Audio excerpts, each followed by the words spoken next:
you haven't exercised in years, you have to.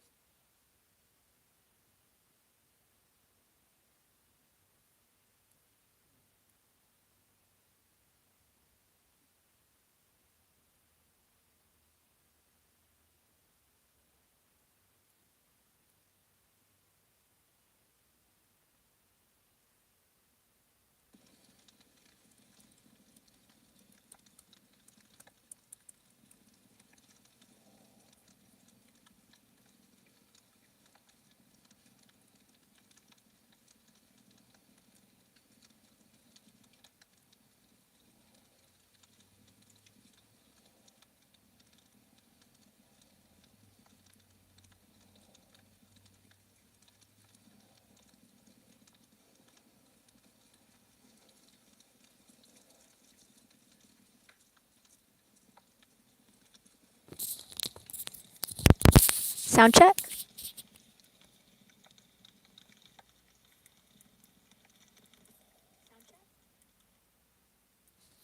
All right. Good morning. Good morning, Cassandra. Good morning, Brian. All right.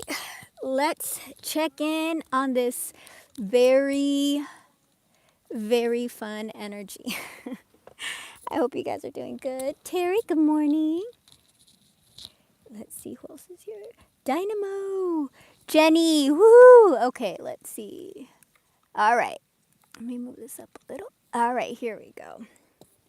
All right, so for those of you that are new to my channel, this is Star Channel Tarot, and I'm going to be doing a reading to find out what is happening with this person that could either be no contact, right off the, did you guys see that? It right off the thingamajig. um, yeah. See, that's the thing. When you guys are on, this person wants to communicate.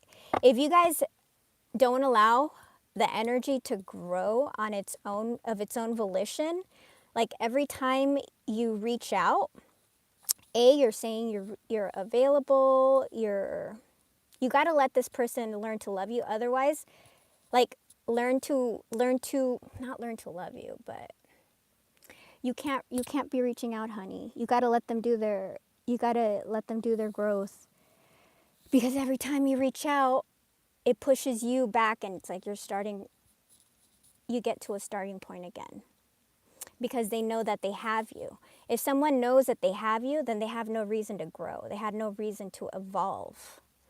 So if you're reaching out to somebody, if you're always there, they're going to run away. That's the runner chaser dynamic. So they won't awaken. They won't awaken. It's a hard truth. They won't. You have to, like, that's why I keep on telling you guys, like, I can show you what's happening right now and what the ending is, when you're gonna come together, right? Because, like, that's what happens in the readings. And unfortunately, some people are in these separations for like years, and it sucks. But it's learning to control yourself.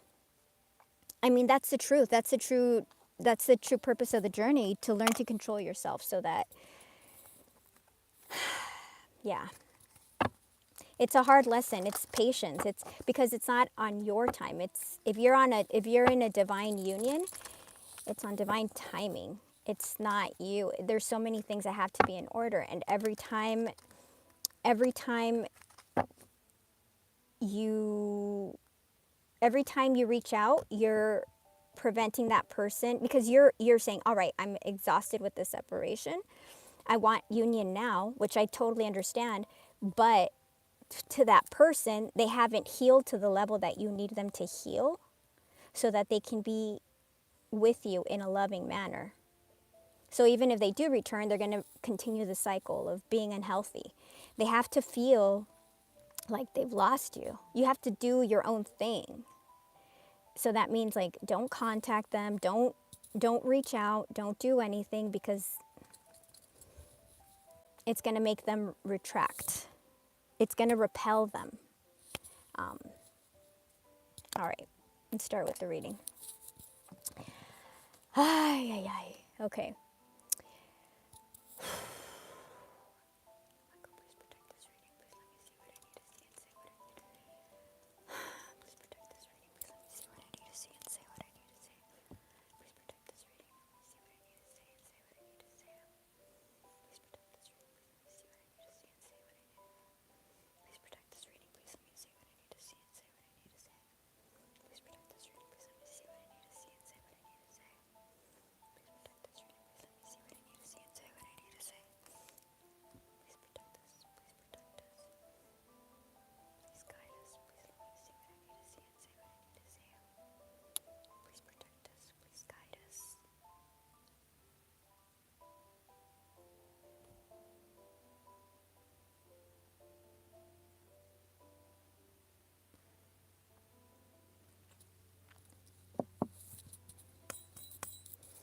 All right, let's see. Yes, something that helps me. Your person will always be your 100%. Your person is always. That's why the readings keep on showing. You know, they're the same. It's your person, but they're not ready and they're not healed. So they're going to repeat these unhealthy patterns. And by you cutting because yes, they're miserable, but they're, instead of like facing their inner struggle, facing their inner demons, facing their trauma, their fears, their ego, their self-limiting beliefs, it's like giving them a crutch. Think about it like this. If you have a baby and your baby is learning to walk, but they keep on falling, are you going to always carry your baby so that they don't fall? No. The baby has to learn to walk for him or herself. So you let the baby walk, and yes, they'll scrape a knee. Yes, they'll fall. Yes, they'll cry. But it's part of the learning process. It's part of growing. And 1,000,000%, it's going to hurt the parent to see your child get hurt. But it's necessary because they have to develop their muscles. They have to develop coordination. They have to develop skills. They have to understand, you know, they have to learn everything that comes along with walking. And as a good parent, you can't rob your child of that experience. And it's the same thing with the twin dynamic. When you're in separation, you have to allow them to go, you know, if they have a third parties don't have to be a person. They could be work, they could be friends, they could be family. It's an interference that doesn't allow them to come toward you. And you have to let them understand that whatever interference is involved is not healthy, it's wrong, it's interference because you guys are supposed to be together. But they have to realize that for themselves. You can't, part of the biggest dilemma for twin flames is that you can't call them and be like, you're my twin flame, let's get together, okay? Think about it. If someone calls you and tells you, you're my twin flame, you have to be with me, we're meant to be forever, I would be like, you're crazy. You know, get the step in. Like, it sounds crazy. You need to let people come to their own awakening by themselves, because otherwise they're going to think that you're forcing them to do something. You cannot convince somebody to do something, even if it's for their own good. You know, you can't lead a horse, you can lead a horse to water, but you can't make him drink.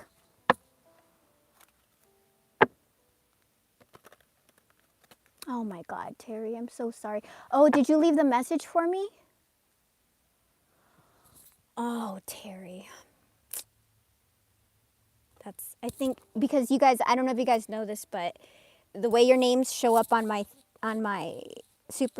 chat is different from the names that show up on outside of here. So, oh my gosh, I'm so sorry. I'm so sorry, Terry. Oh man. I'm so sorry, Terry. I'm so sorry, Terry. I'm so sorry. There's really nothing that I can tell you that will console you. This is a horrible pain you're going to be going through.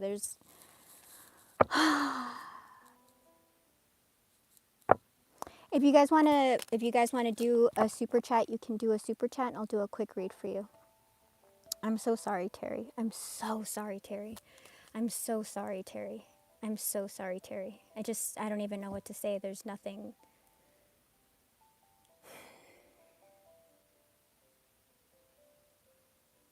There's nothing I can say. Just that we're here with you. Absolutely, Star. Yeah, it's all about the money. So why don't you go find another one? Perfectly. Okay, goodbye. It's all about the transference of energy. Do you work for free, Star? Do you work for free? Do you go and do everything that you're meant to do and not get paid? It's an energetic transference, okay? I want you guys to understand that. If one person keeps on, and this is it, like, and that goes along with, you know, with the divine feminine, if they give, and they don't receive, then they end up becoming an empty vessel. And the divine masculine has to learn that they cannot take from you. It has to be balanced. It has to be balanced. This person is thinking of you as home. All right, for those of you that are new to my channel, tarot has no gender. So if a masculine female shows up, you know, put it where the energy goes. This is a general reading, so not you guys are broken up. Okay, well, actually, I'm going to read that. I'm going to figure out what that is about. Oh, that's fine. If you can only do $19.99, that's fine. I'm not going to. Or you can also PayPal me. But I don't know. I do not pull on toxic exes. Readings are timeless. They can be past, present, or future. The energy can be flipped. So if it's not you, it could be your person. And please, you know, look at the cards when I'm pulling them, because if there's a message that comes out to you and you see it on the table, it's for you, okay? And if I say something like, oh, you went to, I don't know, you went on vacation and your person went on vacation, then that's my misinterpretation of the reading, of the energy. So put the energy where it fits best for you. Use your intuition. The whole point is for you guys to hone your intuition. You can also grab a deck and pull with me live so that you know, it can start building your intuition. And if you have questions, you can ask me questions and I will answer them for you. If you want to book a reading with me, shoot me an email, starchanneltarot, one word, starchanneltarot@gmail.com, and we'll set up a time. And remember to subscribe, set your notifications to know when the next reading will be. And last but not least, thank you for all your tips, all your donations, for all your messages. This is a very difficult journey. This is not for the faint of heart, but by the same token, there's, you know, every challenge you receive is meant to help you expand. And if you were not ready for these challenges, then you wouldn't have them, straight up. I genuinely believe that God, source, spirit, whatever you want to call source for yourself, because it's all the same, we all just call it different things, will never give you more than you can handle. Okay? There's never anything meant to break you. It's meant to strengthen you. And we all go through very difficult situations. Oh man. All right, so let's go.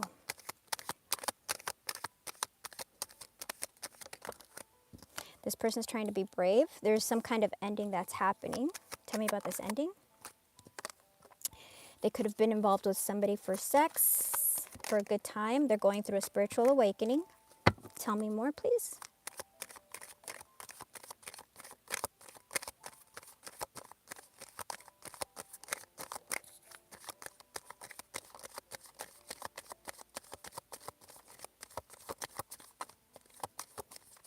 You guys have justice. You're going to receive justice. You guys got to let the people grow. You guys have to. If you're stalking them, writing them letters, looking for them, then even energetically they're going to feel it. Okay, you guys, you got to let them grow. You got to let them grow.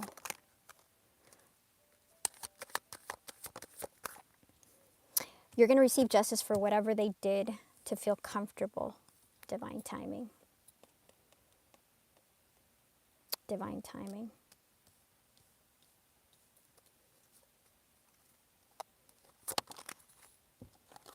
So they use sex as an obstacle. So what I mean by this, okay. If you have a genuine connection with somebody and you don't allow the intimacy to grow, then you're just being free with sex, then that sex becomes an obstacle because you're not connecting your spirit. When you're in true union with your person, and I'm sure you guys have all felt it, when you come together, I mean, I don't even want to say sex, when you make love to them, they make love to you, it's a very different experience than you'll have with anybody else. But if somebody just uses sex to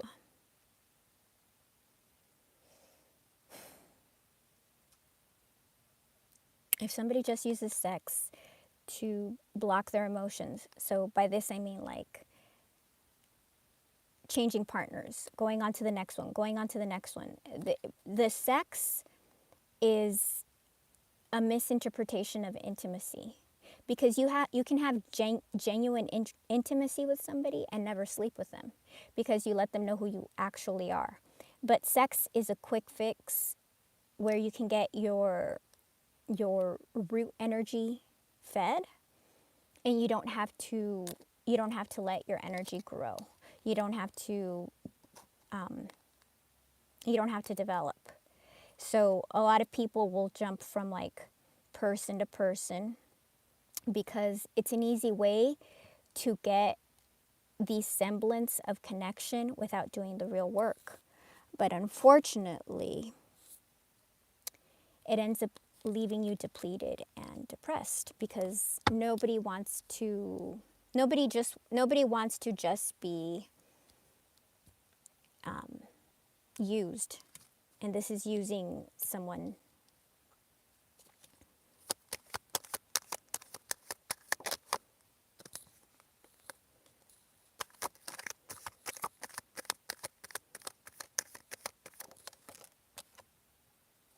Things are changing. Well, let me put this here.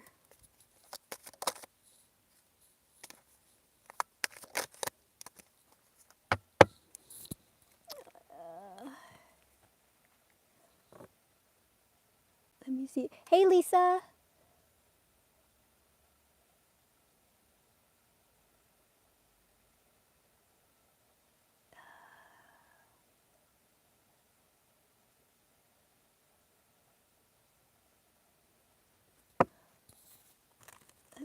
Who's Zach?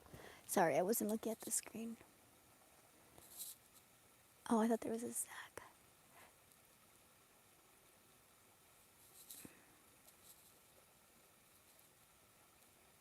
Is Zach a musician? Zach Bryan. I don't know who Zach Bryan is. Oh, he's a singer. Okay. How's your puppy, Lisa? Let's see. This person is dealing with a lot of anxiety. They're going to take a chance, and there's some kind of obsession happening. And listen, you guys.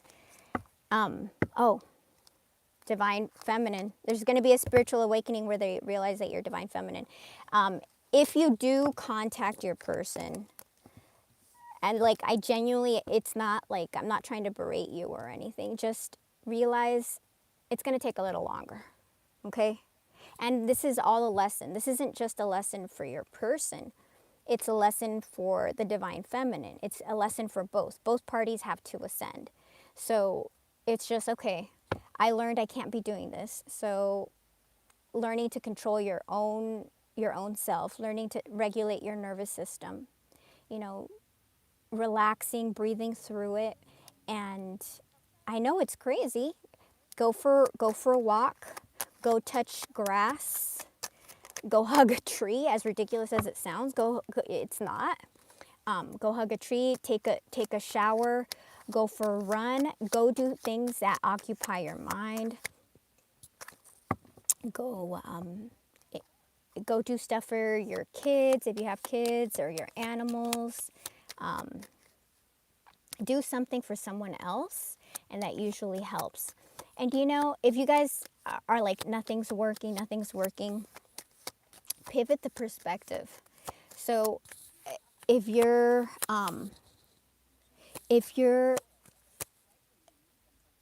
it could really take a long time, because also, yes, it could really take a long time. So you guys got to remember, it's not when you realize that they're your divine masculine or your divine feminine. That's not when it happens. Usually the divine feminine understands first, so they awaken. But that the other person is still asleep. You have to wait until they awaken. And then once they awaken, they have to go through all the lessons of like going through the dark night of the soul, figuring things out, getting depressed, all that stuff. So they're still behind you. So if they wake up you're 5 years in, they still have to catch up. So it's not, I mean, it would be amazing if you could, like, both people could awaken at the same time. And I don't know, I'm sure in this world of many possibilities, many things can happen, but the feminine leads and the masculine follows. And the feminine will usually go from like heart up. They're like less lessons that the feminine usually will understand these lessons, and the masculine it's very hard, because, and masculine does not mean a man. Remember, tarot has no gender. It's somebody who's like root energy, sacral energy, solar plex energy is like, I need to make money, I need to work, I need to, very physical 3D things. All these bottom energies are 3D energies. Even like, I need to explore other people. I need to fulfill that. Or I'm unsure. I'm indecisive. Indecisiveness comes from insecurity. Insecurity comes from lack of self-worth. So these are all lessons that these people have to go through on their own.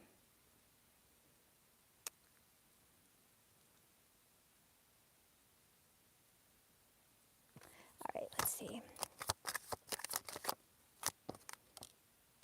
See, the sex thing is coming up again. So, who do they break up with? Or is this the past, or is this... Okay.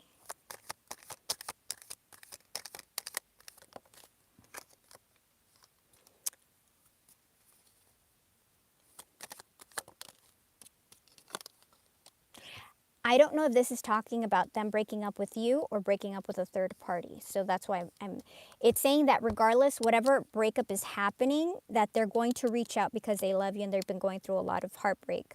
And it's that whole sex energy, that I went through, divine feminine again.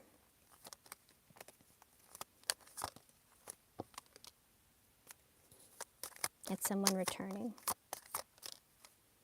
And you guys are connected by music inspired, and it was a very difficult ending. So you may think, and this goes to what Brian said, you may be apart for 2 years, 3 years, 5 years, 10 years, and you may think that there's no, and that reminds me, like, if you guys are apart for a long time, like 10 years, something that's been devastating, and this is a very devastating ending.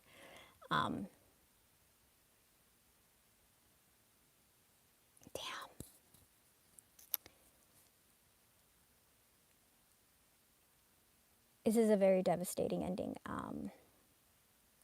Then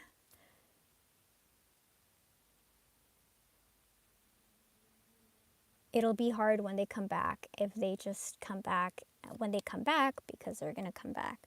And if they're not ready for you to say no, but that's your lesson, because that's like, I'm learning the lesson that I deserve to be treated with love and respect. And if this person is not treating you with love and respect, it's learning to let someone go, which is very difficult. They're missing you. They're thinking about you. Okay, let's go to the next one. They're afraid. They were blocked. All right, let's go to a different deck.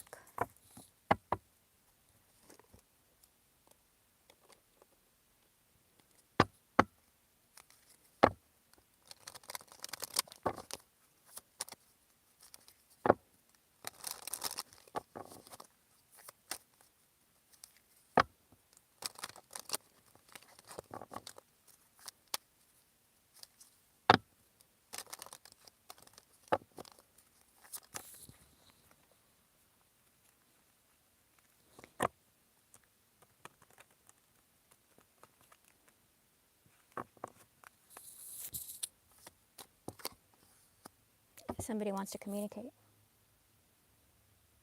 So that reminds me, you guys, like, in the collective, there have been a lot of people who return for conversation.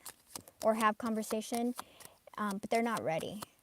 And that I bring this up because it's happened so often, that in the collective that people will receive communication and the person's not ready, so they like run. If they're not ready because they don't have the money, they're not emotionally ready, they're whatever, it doesn't matter. Let them go grow. Let them go grow. Let them go have their life together. Let them have their finances together. It's their life lessons. They, just like you have your lessons, they have lessons that they need to go through so that they can ascend, so that they can evolve. They're heartbroken. Something's going to happen out of nowhere. Paradise. Let's get one more, please. See, look, this person's going to chase you. Things are going to move after a very horrible ending.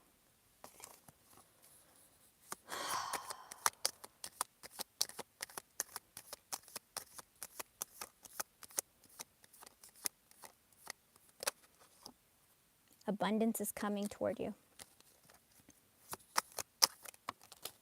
Oh, there we go. There's a third party. All right. Remember, third party can be people at work, money, friends, family, another person.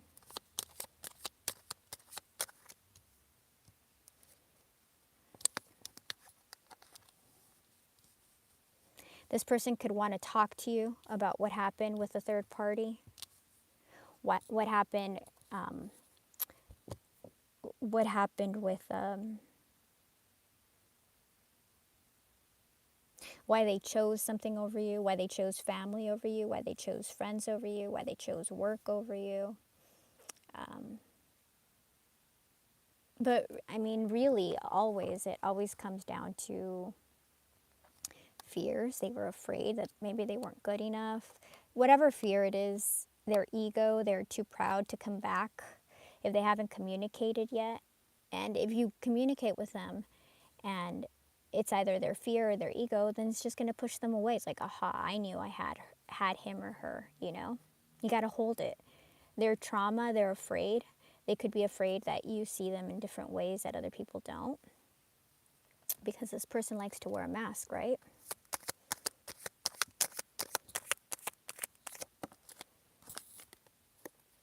The runner ran to a snake.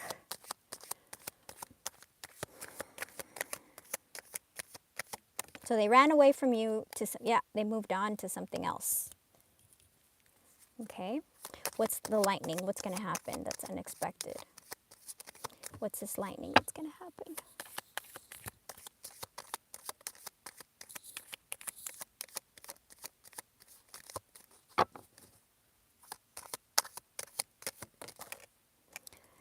This is after a horrible separation.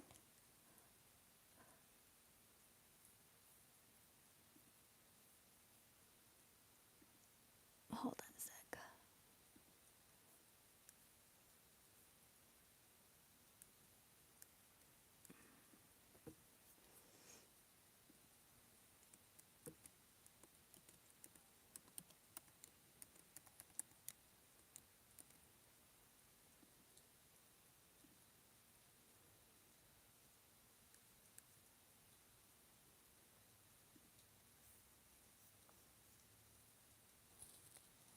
Okay, there we go. It's checking the sound. Okay, this confirms there's a very difficult separation.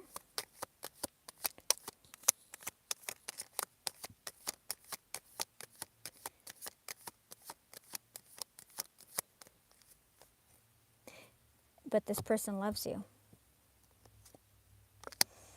And they want to have a union. Damn, look at that, you guys.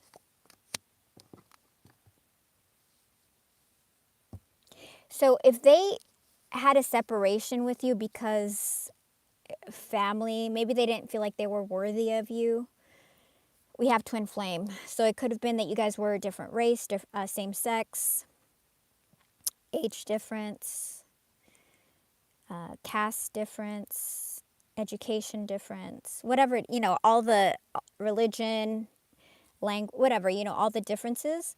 So people were very against you. So they could have abandoned you. You guys already got 2 of the most difficult cards for breakups, okay? Like straight up. You got the grave and you got this. And I'm getting like goosebumps.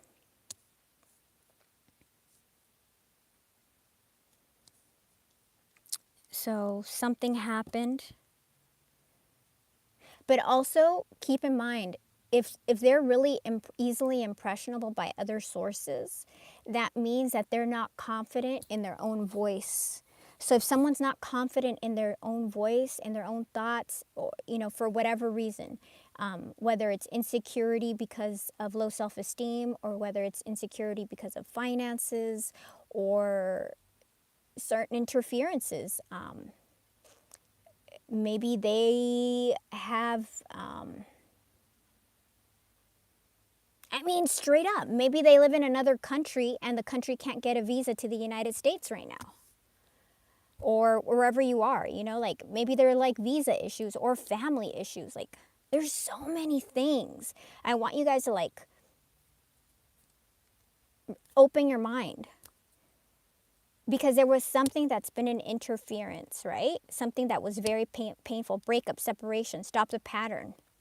This was meant to stop that pattern, that cycle of, because it sends you into a depression. Silent treatment, abandonment, because you're like, what happened? I don't know what happened. And this person, like that whole sex thing that I went through, look, they ran to somebody that is going to, or a job, something, or like if this is work, they would run to and become a workaholic. So that they, you know, if they wake up, yeah, I gotta work. So they don't think about you.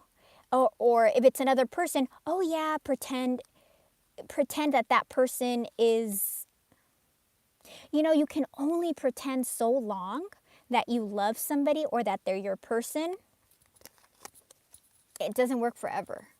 They'll start this runner will start getting irritated of the third party. And if it's work, guess what? Source spirit is going to start giving your person dreams.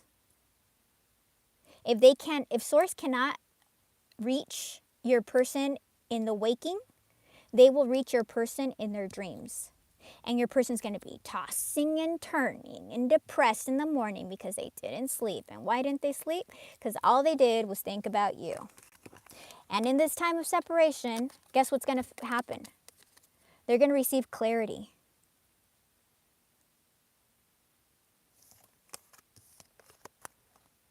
And that's what you want. You want somebody who's decisive. You want somebody who is going to be all in just as much as you were all in with them. Someone who's going to give you all their love just like you were giving them all your love. This person is healing their heart. From heartbroken to healing heart.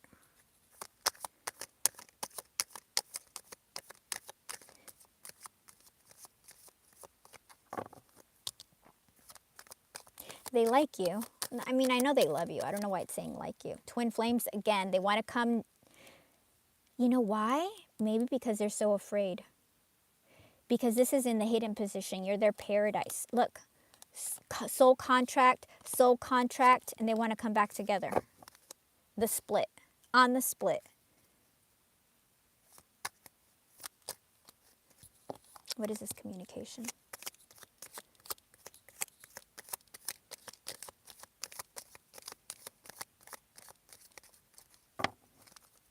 Do any of you guys watch, thank you, sweetheart. Do any of you guys watch other, there's going to be look, this person's going through a crappy moment, but they're going to transform. Do you guys watch other signs, like other than your sign? Like your person sign?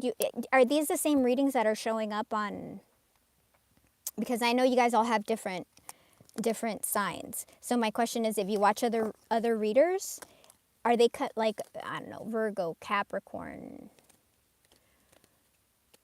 Gemini, Leo, Virgo, Libra, Scorpio, Sag, Cap, Aquarius, Pisces, well, you know, Aries, Taurus, Gemini, all those signs, are they coming with the same stuff? I haven't for a while. Yes, they are. Everybody's having the, I'm Leo, he's Capricorn. But are the other readings that you're watching, are they talking about communication? I think we need to go with, we're going to do, should we do this one or this one first? Eeny, meeny. What do you guys think? Purple or white first? I watch my signs and they do. Fuck. I'm Leo. What sign is your person, Lisa? Because this is like, communication has to be coming soon. And if you've already had a communication, then communication's coming back.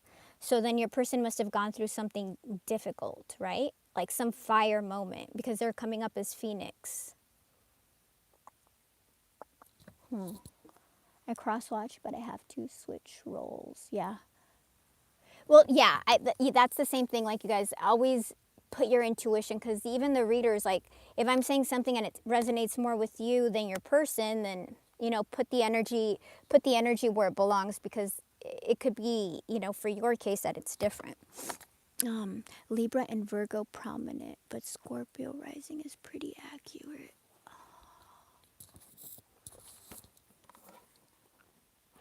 Archetypes. Is this archetypes? Oh, it's alchemy. I'll get archetypes. All right, let's go archetypes. I'll use both, but I was charging my battery. Let me see how we're doing, because these take a long time. 60, 69. Okay.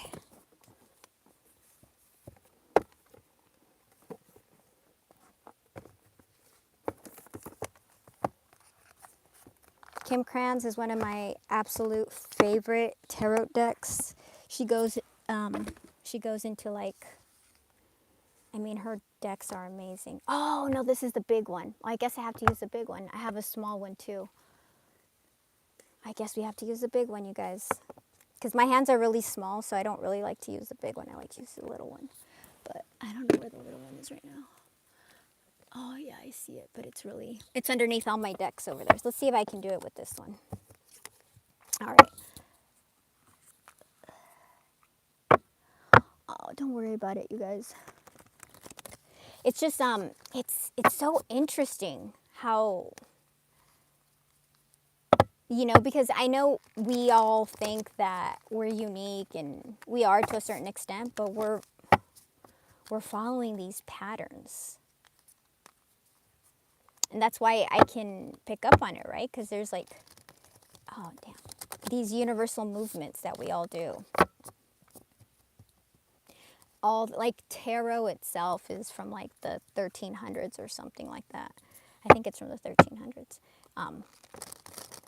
But it's like, man, you know, life has changed dramatically from the 1300s until now. So even like the Kippers, the Kippers and I'm blanking on the name of that deck.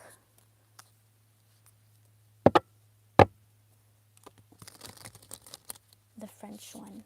I can't see it. Where's my French deck? Let's see what fell.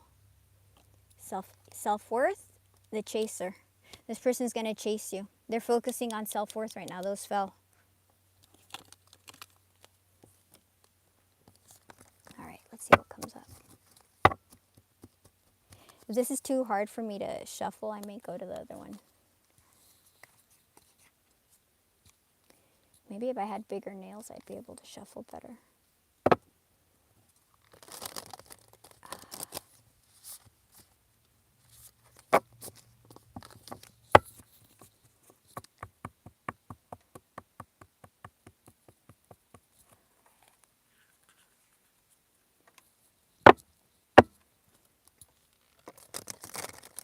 What's happening? Please let me see. Please let me see. Please make this clear so that I can understand. Please give us information about what's happening. Please let me see what's happening.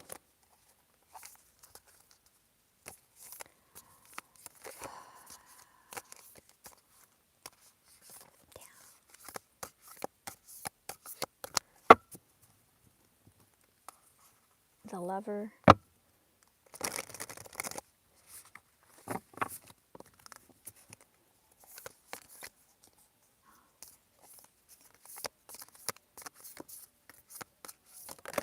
Okay, here we go. The Medallion, which is, it's like the Ace of Pentacles.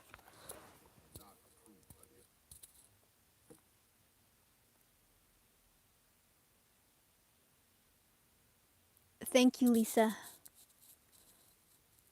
So Lisa says, for those of you that are rewatching, also, like when you hear me talking, you can go to the live chat.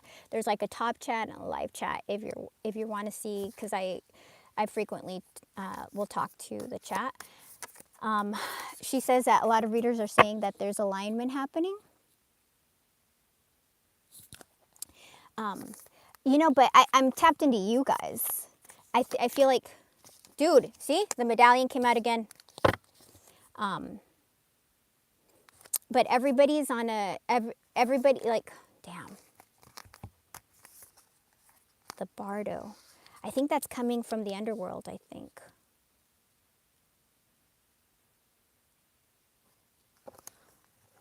Which means your person's coming from like a dark night of the soul. Let me move these to be able to get more cards on here. You know, like I remember, it's like finding somebody who can, it's like the old TVs, you have to like adjust the antenna. Some people will tap into your energy and some people won't.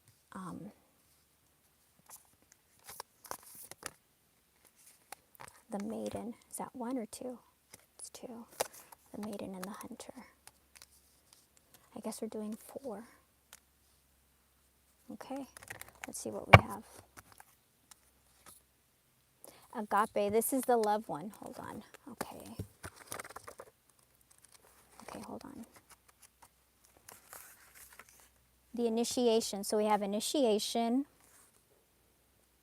So this person's going through some kind of initiation. The Medallion.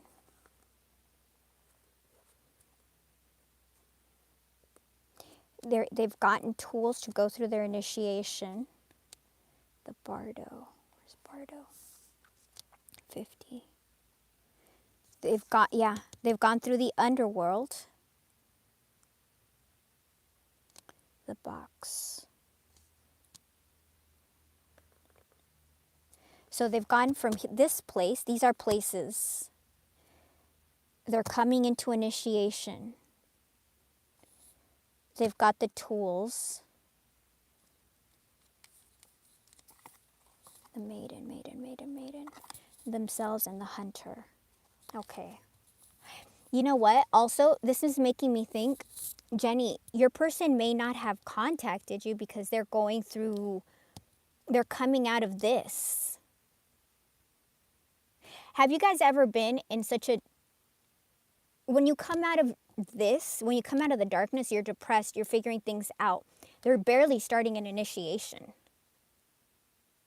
So if this person is coming out of the darkness and they're trying to figure themselves out, they're not going to really want to be communicating, you know?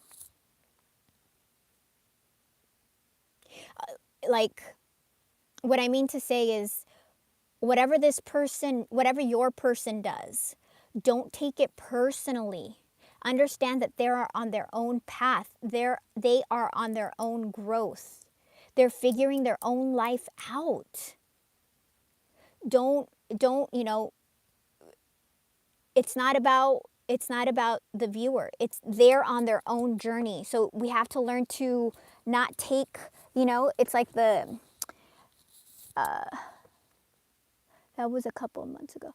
Like my person hasn't talked to me since I told them I wasn't available to hang out at the coast when they showed up. Yeah, that was a couple of months ago. So they realized that they needed to come in with like a real offer. Because there comes a point where you're gonna get tired of getting crumbs.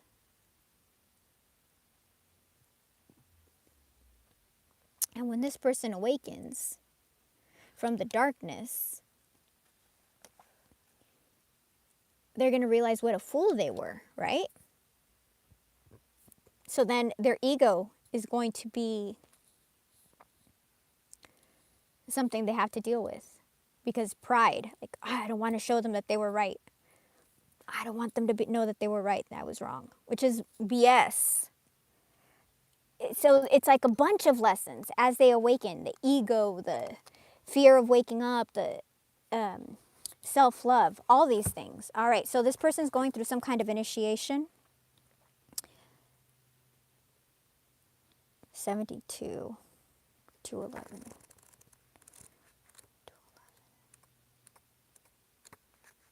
That doesn't mean contact them again, you guys. That means let them go through their lessons. Devotion, unconditional love. They're going through initiation to figure out unconditional love. What if instead of putting yourself at the center of your spiritual practice, you put God, Goddess, or nature at the center? How would this change your approach? This person is figuring out that they're not going to put themselves at the center. How would this change your approach? Such is the energy of agape. It is alive when we are in awe and wonder, our breath taken away by the sacred force that surrounds us and asks us for nothing in return. This card can indicate a spiritual initiation that stretches your capacity to love and serve. So if this person had a blocked heart chakra, or they were not wanting to be vulnerable, or they had walls up, they're coming down. You sense the earthly as the heavenly and vice versa. Such an initiatory moment can appear in any form. And like, remember you had the thunderbolt? So this is going to come out of nowhere. And like a healing balm to the modern soul, its effects last a lifetime. The agape card may also suggest you reassess what you worship every day, consciously or unconsciously. What are you elevating? Where does the sacred ladder you climb ultimately lead to?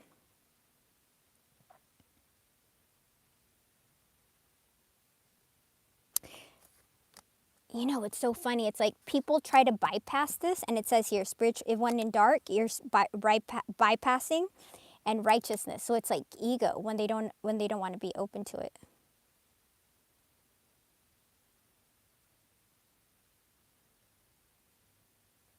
Okay, the medallion. The tool that they have is the medallion. 59.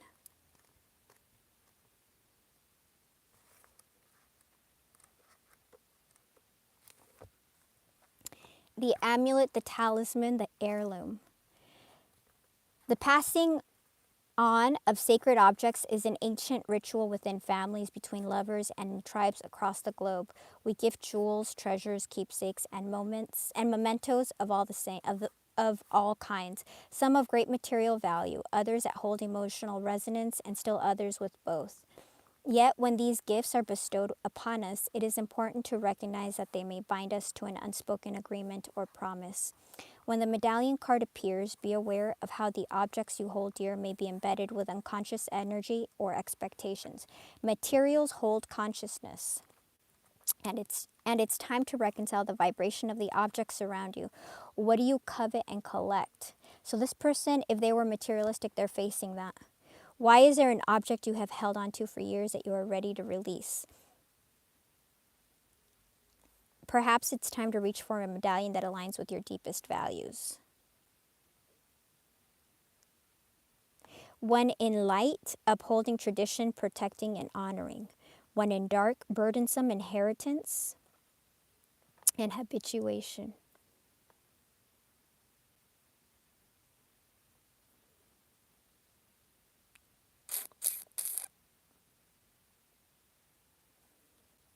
Imagine if you and your family had a school or social group had a crest, an emblem, an amulet.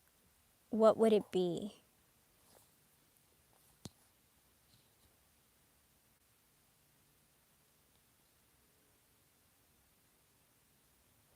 So this person is learning about unconditional love, and they're learning to, unconditional love. What is real versus what is fake? Okay, and where have they been? It looks like they've been through the depths. They've been going through a very difficult time. The bardo. The liminal, the in-between, the transition. So from the transition to the initiation, okay? I want you guys to see how the picture is lining up. It is said that the bardo is a place between this life and the next, a liminal realm through which souls pass. Envisioning this inherently mysterious space creates the potential for us to rise above the concerns of this world and see our relationships through a cosmic and timeless lens. Remember, you guys, you can't have miracles happen in your knowing consciousness. You need to have a space of unknowing from miracle, because a miracle, by definition, is a blessing from an unknown, something that is occurring that's going to relieve a situation. And if you know everything that's happening, then you can't have a miracle. It has to be in the darkness that the miracle comes. We may receive messages from those who are no longer with us, or see visions of lives not yet lived. In the bardo, there is potential to forgive the unforgivable, to say the unsaid, to see the unseen, to love the unloved, to let go of all the things that cause us pain. The bardo suspends us in its spaciousness for just long enough to open us to higher wisdom. Its energy does not belong to earth as we know it, but rather to the cosmic network of which we are a single thread. This person has gone through some kind of darkness, a difficult moment, torment, dislocation, hallucination, transience.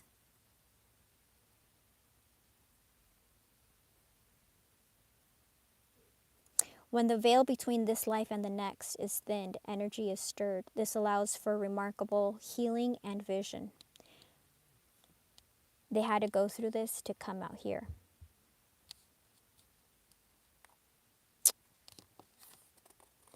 Making sure it's one. 44. 44. 44. Where's 44?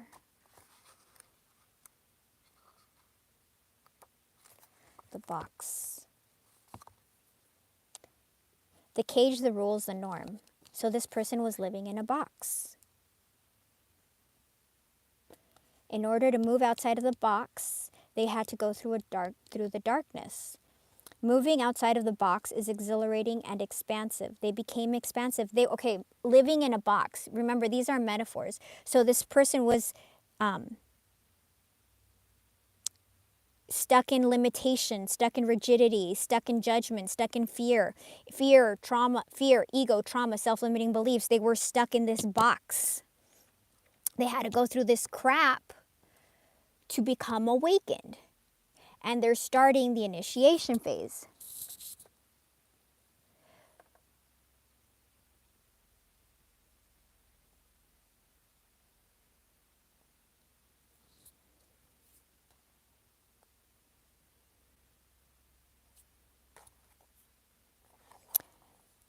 We all live to some degree within the confines of the box. The archetype represents everything that is known, anticipated, and expected. It holds us in place while simultaneously holding us back from our greatest visions.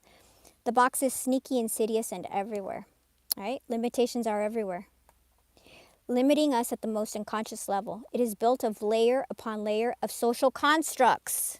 All the crap that you're taught, that you believe from when you're a kid. And then you build on it, and then you build on it, and then you build on it, and you think that you're right. And you see how the box is black and white, and it's rigid, and outside of the box, there's color.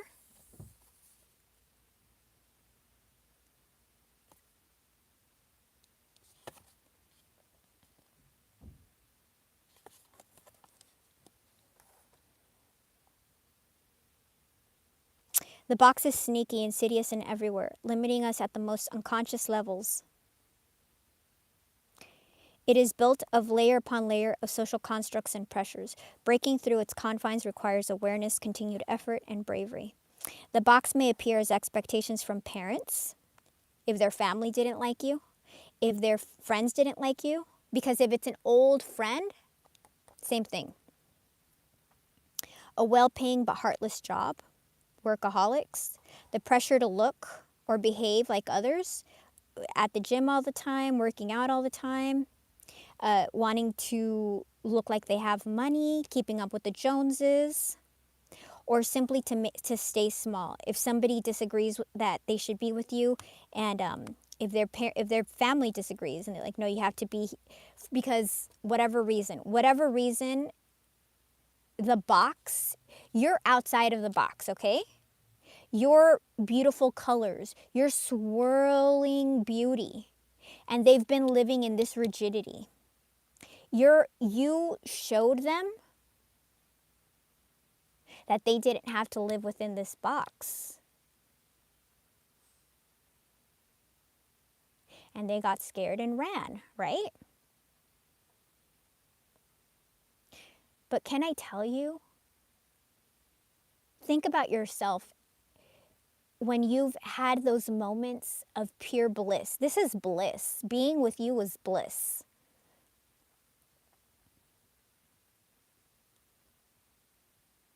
That's what they go back to. They go back to these moments of bliss where they were actually free. And they've been living off of these memories.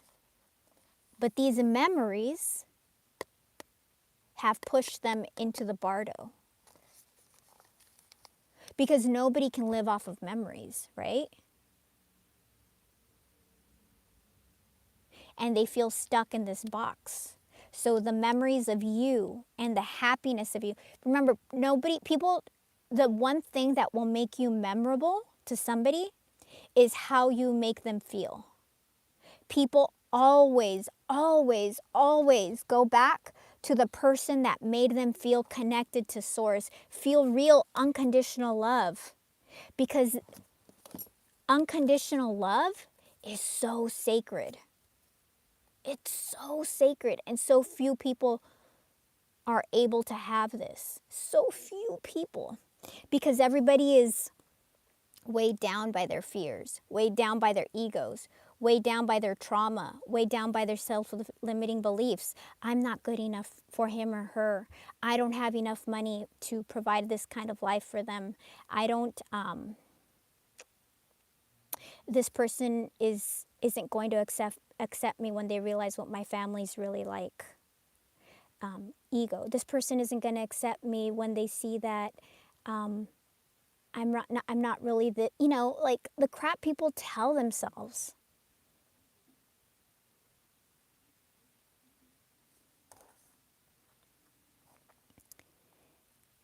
This box is built of layer upon layer of social constructs and pressures. Breaking through its confines requires awareness. They had to become self-aware. Continued effort because when you start becoming awakened, you don't just awaken once and you're good.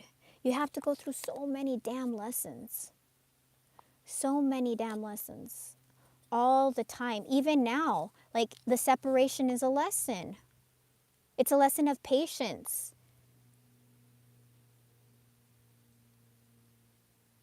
Everybody has a different lesson, right? But even in your separation, it's like learning to find your power. Learning that when it happens, it happens.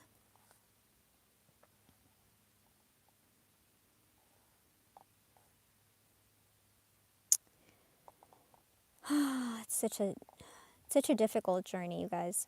There's a box around you now, made of some type of confining thought. What is it?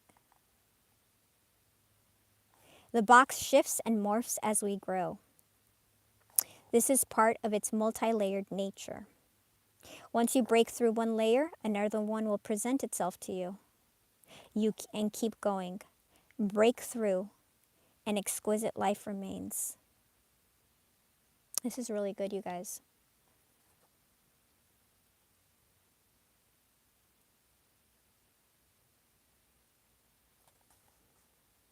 Moving outside of the box is exhilarating and expansive, but destabilizing. So they felt it's destabilizing because they don't know. When you get used to living in a certain type of confine, and someone gives you genuine freedom, genuine love without condition, because everything they've had until now has been conditioned. The love, I'll love you if you do this. I'll love you if you do that. I love you if you present yourself in this fashion. I'll love you if if you're this type of person, if you can give me this. But you did not present yourself as such. You presented yourself as pure love.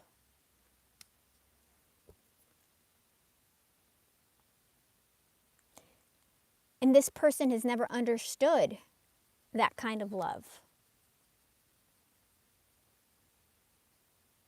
So that would be destabilizing.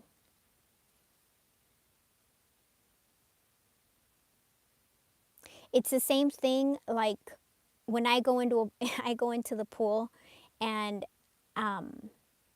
there's a big difference between me floating in 3 feet of water and me floating in 6 feet of water.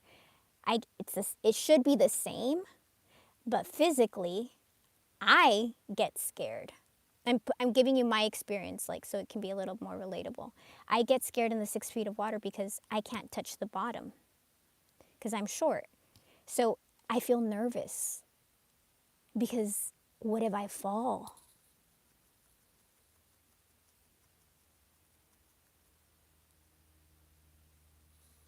That's how I translate my lesson to myself. I have to learn that what I can do in 2 feet of water, in 3 feet of water, I can do in 6 feet of water. I haven't gotten there yet.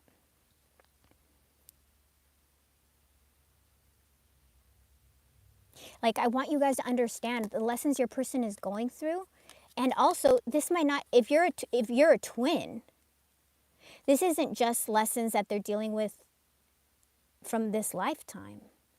They're dealing with ancestral stuff. And you, viewer, if you're a twin, twins are not born and you're only going to deal with the life that you've had now. No, you're going to be dealing with your ancestral trauma. You're going to be breaking generational curses. You're going to be healing your grandmother's line, your grandfather's line, your great great great great great grandmother's line.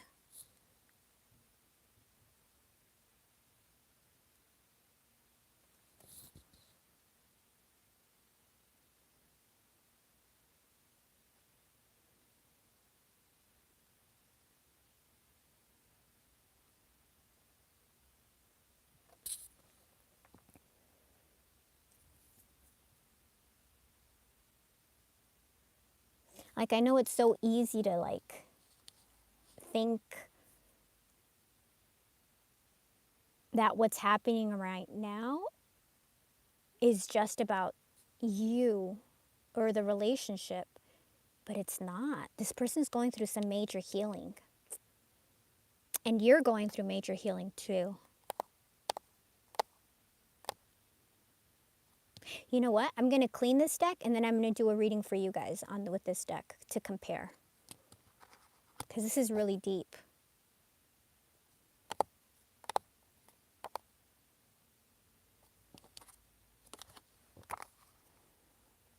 The box shifts and morphs as we grow. This is part of... Keep going, breakthrough, and exquisite life requires it. This is really good, you guys. It's really good that they're going through this hard time because they're awakening. The Maiden and the Hunter. 8 and 9. 8, 9, 44. I'm seeing if there's any resonance with the numbers. 50, 59, 44, 8, 9, 59, 72. Maybe somebody's born in 72, maybe somebody's born in 59 and 50, 8, 9,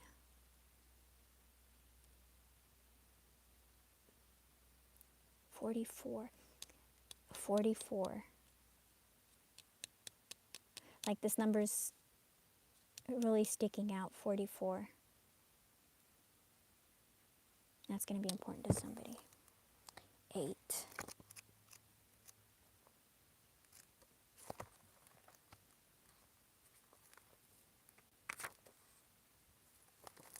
The Virgin, the Princess, the Innocent. The Maiden archetype is the epitome of innocent arousal, naive sensuality, and precarious purity. She's compelling and addictive because of her flawless and youthful glow. She's the first archetype in the trifecta of Maiden, Mother, Crone. and rightfully so, because she has oh so much to learn. The maiden is perfectly positioned for trouble to come her way and subject her to a challenge that leads her to the next phase of womanhood. She must grow up, yet hesitates at the threshold. So remember, this doesn't have a sex. So your person is going through the first stage. Your person's coming out of the first stage. They have so much to learn. She must grow up, yet hesitates at the threshold, enamored by the charms of youth. She's enamored by the charms of youth, enamored by the physicality, about stuff that's not real. The charms of youth are not real. But you have to learn those lessons as you become the mother, as you become the crone. The maiden represents the side of us that is riveted and curious, drawn to shadowy forests, dark nights, and taking just one taste of poisonous fruit. I just want to try it. I want to see. Her magic is edgy and includes both shame and delight. When they regret, shame, regret, delight, let yourself fall down the rabbit hole, young one. Moving from the maiden to the mother is challenging. That's what this person's doing. They're moving from the maiden to the mother. Often leaving unresolved tension between the archetypes for years. Unresolved tension? How many of you guys are in unresolved tension right now? For years, if not a lifetime.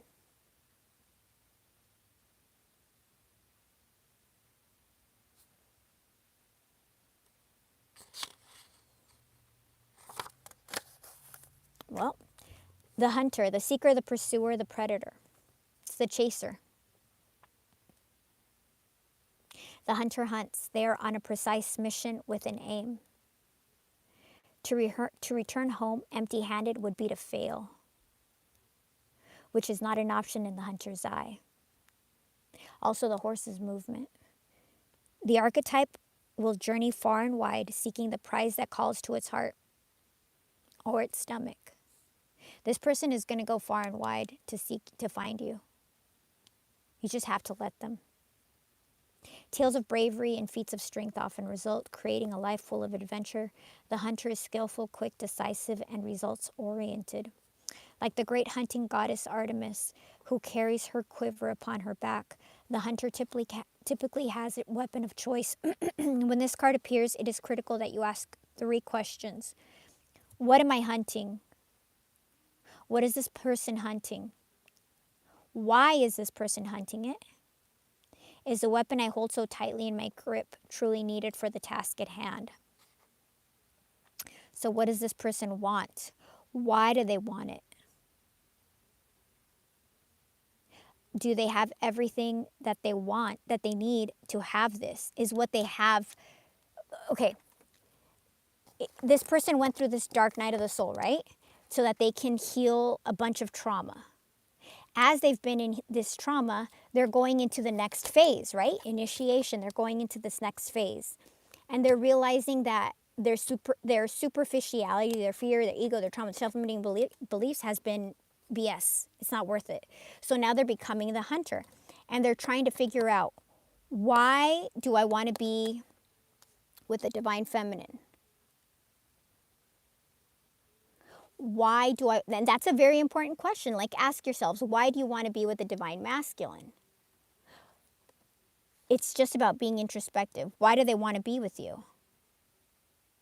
Why do they keep on pursuing?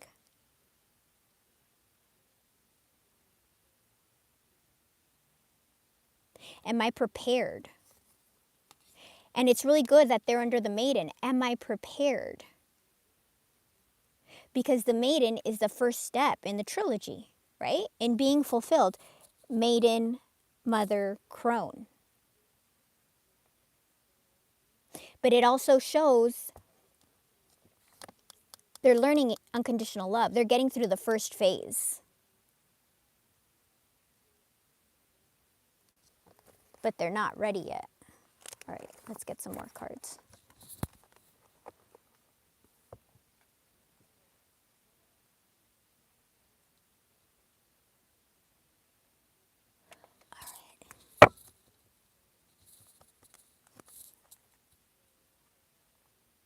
I'm reading the messages. I feel bad for the newbies. You know, I feel bad for anybody who's in a twin dynamic and doesn't know they're in a twin yet, because they're miserable. Even like, think about it, like people that are in twins and they don't know what's happening, or they're listening to somebody who doesn't know what the heck, you know, like I may know a little, but I don't know everything, right? So if your person doesn't, I don't even know who your person is talking to.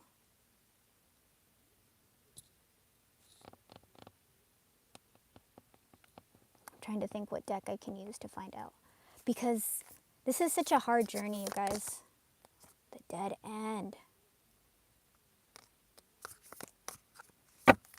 It's such a difficult journey. It's such a difficult journey. And you feel lost. You feel lost here in the liminal. You're like, what the heck is happening? Why am I going through this? Why is this person not waking up? I know that they're my twin. Why don't they wake up and recognize it? Because they have all this crap. Friends telling them, you'll find somebody else. Don't worry about it. I mean, I don't know. Maybe your person comes from money and their family said that they're not going to get anything if they're with you. Or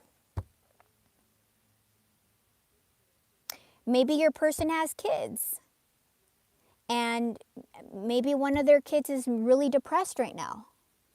Or one of their kids is really sick right now and they can't be with you right now. You know, I want you guys to,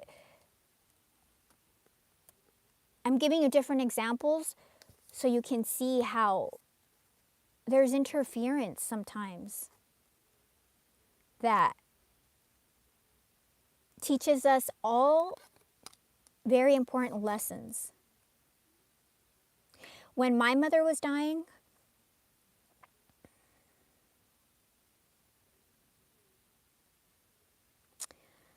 it was really, really hard.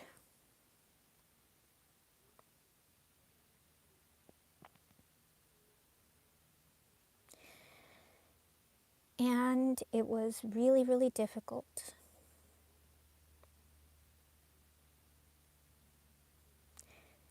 And I took care of my mother when she was dying.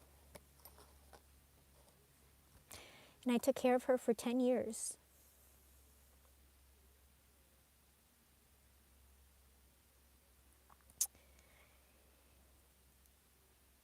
And that changed my life in ways that I never expected my life to change.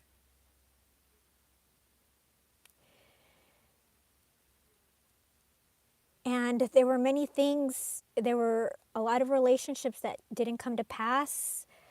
There were careers I had to let go of. There were things that I was attached to.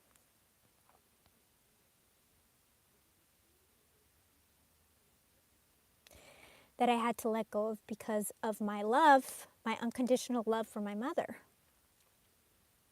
And I will tell you, it is not easy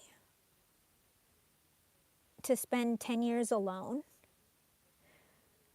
caring for somebody you love, because people can't understand that. But it allowed me to give my mother proof of the love that I had for her.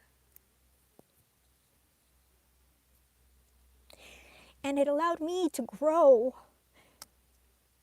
my love, grow in who I am. I share this with you because I want you to understand there are things that happen that we don't want, we don't expect, we don't want to see others in pain. And you will have challenges. But you will never have a challenge that is so superior that you cannot surpass it. And you will never have a challenge that is not meant to expand you.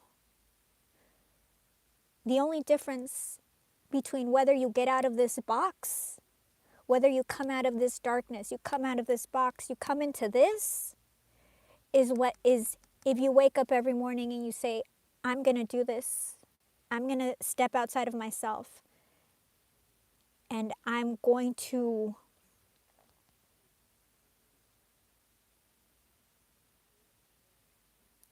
be present. And that's a very hard lesson for a lot of people, especially when you're repeating the lesson. And I can tell you I repeated that lesson for many, many years.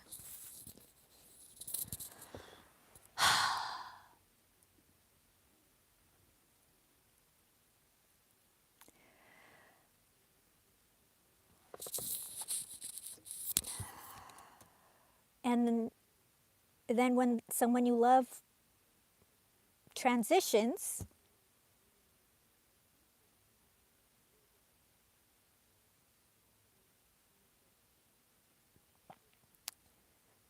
it's very difficult. You know, you feel alone.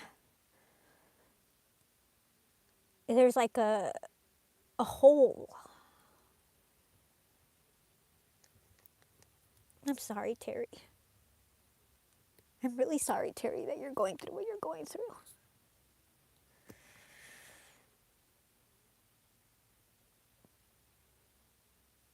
You know, I sit and I talk to my mom and I ask her for guidance and I ask her to be with me and I ask her for signs.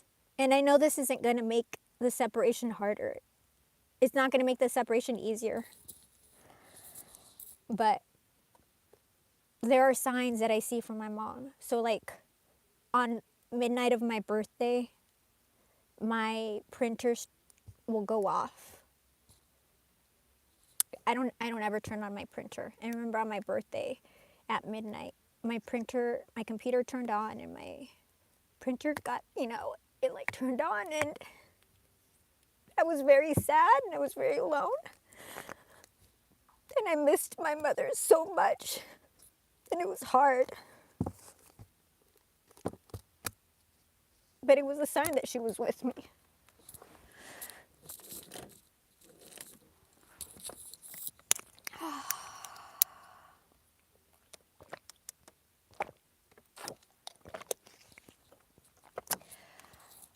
I don't know if you're still watching this, Terry, but I'm really sorry. I'm sorry that you're going through this. But you will make it through, and we're going to be here with you, okay?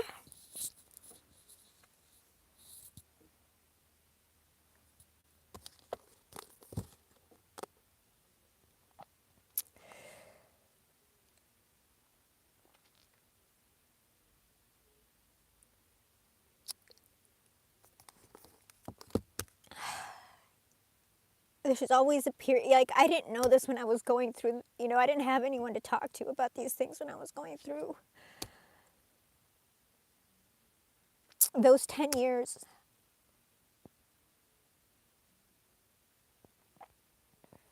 And it's hard connecting with people. Like, how do you tell people, like, yeah, I'm single because I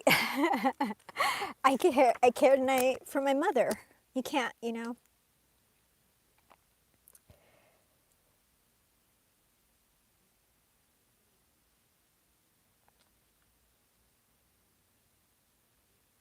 But I can tell you,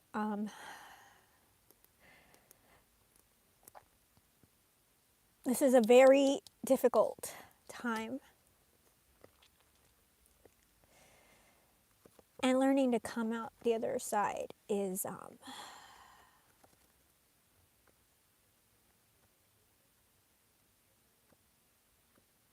you're changed. You change. And that's the lesson I've learned, like the only thing, if you stay in here, you're stuck. You become stagnant. You have to work through every damn hard lesson. You have to be that fighter. You have to wake up and you have to say it. If it's not for you, do it for somebody you love.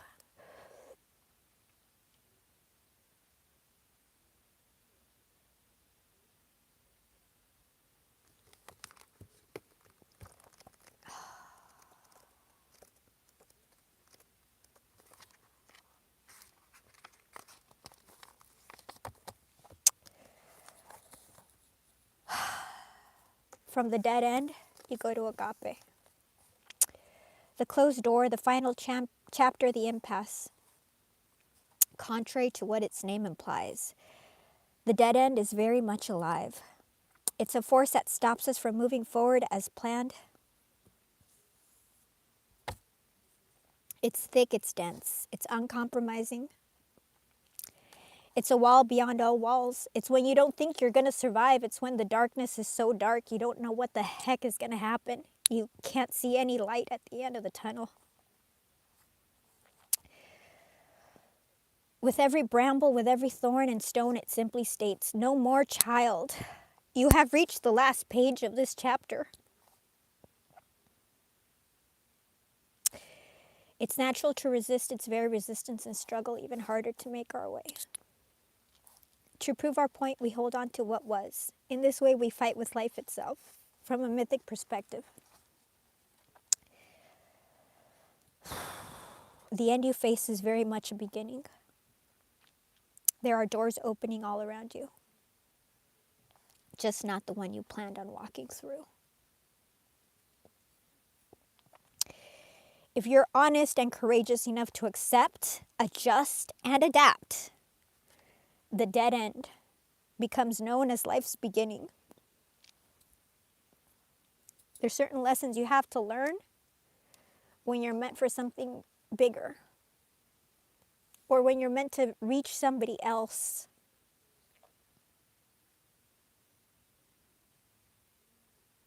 Your person has to go through these endings so that they can come out through the other side. And a lot of time, these endings are not what you expect. They're not what you want. But the difference is, are you going to show up? Are you going to be honest and courageous enough to accept, to adjust, and adapt?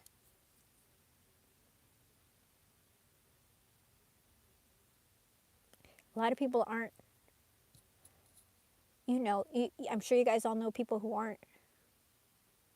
And they end up getting stuck here.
Seven.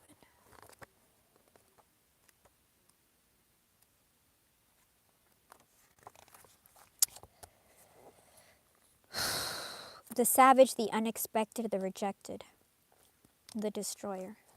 The destroyer is the final of the three archetypes in the trio of existence.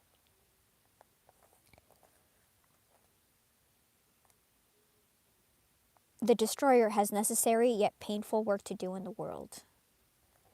Culturally, we have an aversion to endings, and we hang on to permanence as a signifier of success. Yet the destroyer pulls the rug out from underneath relationships, jobs, homes, and all forms of security. It's the part of us that wants things to end. Its painful orientation is to uncover our true purpose. We all have to go through some kind of dark night of the soul so that we can achieve our purpose. Some of you guys may lose your homes, may lose your jobs, may lose all your friends, lose your family, lose your loved one. You may lose the thing that identified you. Like if you're a doctor and you invested, 20 years of your life to a job, and then one day you wake up and that's not your job anymore.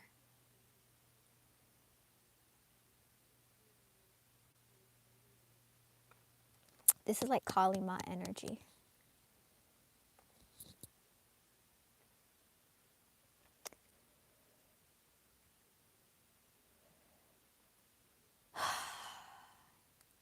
Kali Ma destroys to rebuild.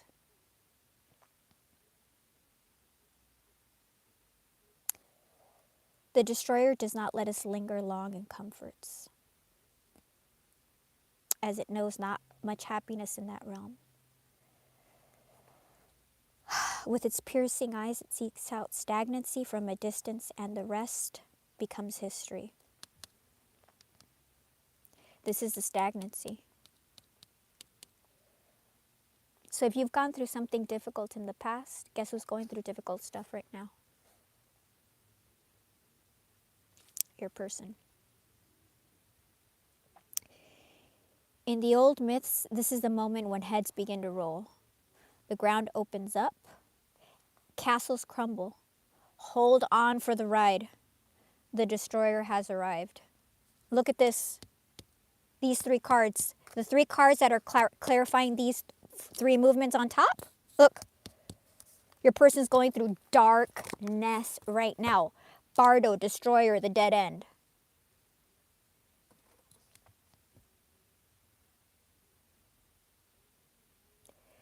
To get out of this crap. To find unconditional love. To find their true pentacle. Their true movement forward. They have to embody this energy of the hunter. They have to have faith in themselves. And sometimes I'll tell you, like, straight up, when I was going through my darkness, I did not know that I never knew it was going to be, I didn't know what time was going to be there. I didn't know it was going to be for X amount of time. I would have done it forever, to be quite honest with you.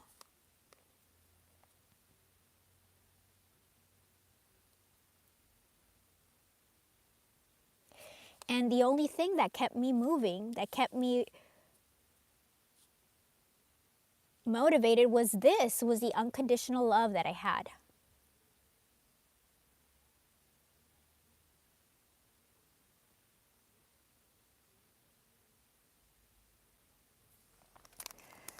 Hold on, you guys. I'm going to pull the Kali Ma oracle. Hold on. This guy's an idiot. I'm sorry, you guys. I was seeing some person saying this is a joke. Well, then he can go be a joke by himself. That's his projection. That tells you what he's going through. Every single word you got to be conscious of what you say. That person is going through severe issues, obviously, right now.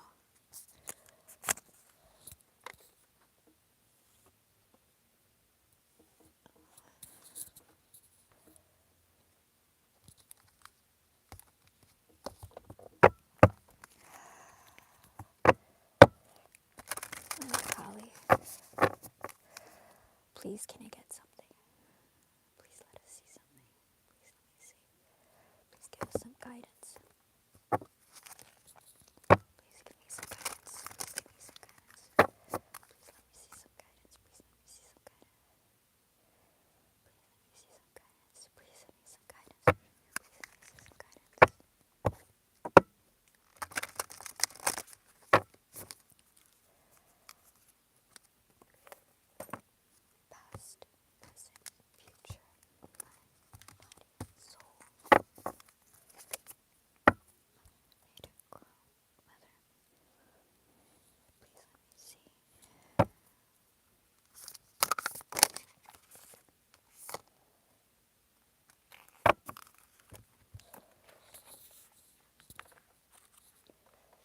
Dumavati 22 and 29, Devi Makali.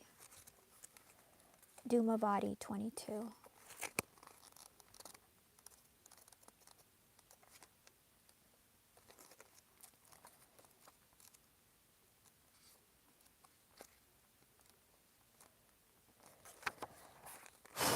Beloved mother who dwells in the smoke, who presides over the most difficult transitions, she who knows that certain things are unavoidable.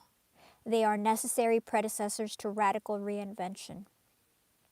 Her presence brings the message that through disappointment, defeat, or loss, and the negative repercussions of such experiences may cause suffering for a time, they will not limit your future happiness. They are a means for opening as yet unrecognized pathways for fulfillment. Your trust must be unconditional at this time, and later you shall see that everything has worked for the absolute best. The seventh of the Mahavidya wisdom goddesses is Dhumavati. She is the crone goddess. So now you have Maiden and you have the crone. And is uniquely, in the Hindu context from which she arises, also a widow. Her name means she who is made of smoke. And as the expression goes, where there's smoke, there's fire. Dhumavati is associated with a profound suffering. Just as smoke is a polluting and concealing manifestation of fire, it can be hard to believe there is any divine blessing hidden or otherwise when we are in the agonies of intense suffering. Terry, are you listening? In honoring Dhumavati, we acknowledge that suffering is part of life and can develop compassion. Our capacity for kindness is often in direct proportion to the suffering we have experienced and processed, as it can grow empathy and wisdom in the soul. Some continue to create pain for themselves and others alleviate suffering in the world through what they have learned. The difference comes through the willingness to face and process pain. Dhumavati can help us find the courage to be real about our suffering, neither becoming lost in it nor avoiding it, but rather to go through it and process it. Dhumavati is often associated with the most painful aspects of human existence. Aging, disease, thirst, poverty, hunger, death, and ugliness on all levels. This may cause some to fear her and try to push her away. Yet when we are suffering greatly, we can know that she is with us. With her black smoky skin, she becomes the blackened Madonna, the beloved mother, who does not watch our suffering from some remote place in blissful detachment, but is suffering along with us. Our cries resonate in her heart. In our emotional anguish, she is our sacred companion, and her presence can help us bear witness in honesty and courage. Healing begins with an acknowledgement of suffering. You cannot resolve an issue if you deny it exists.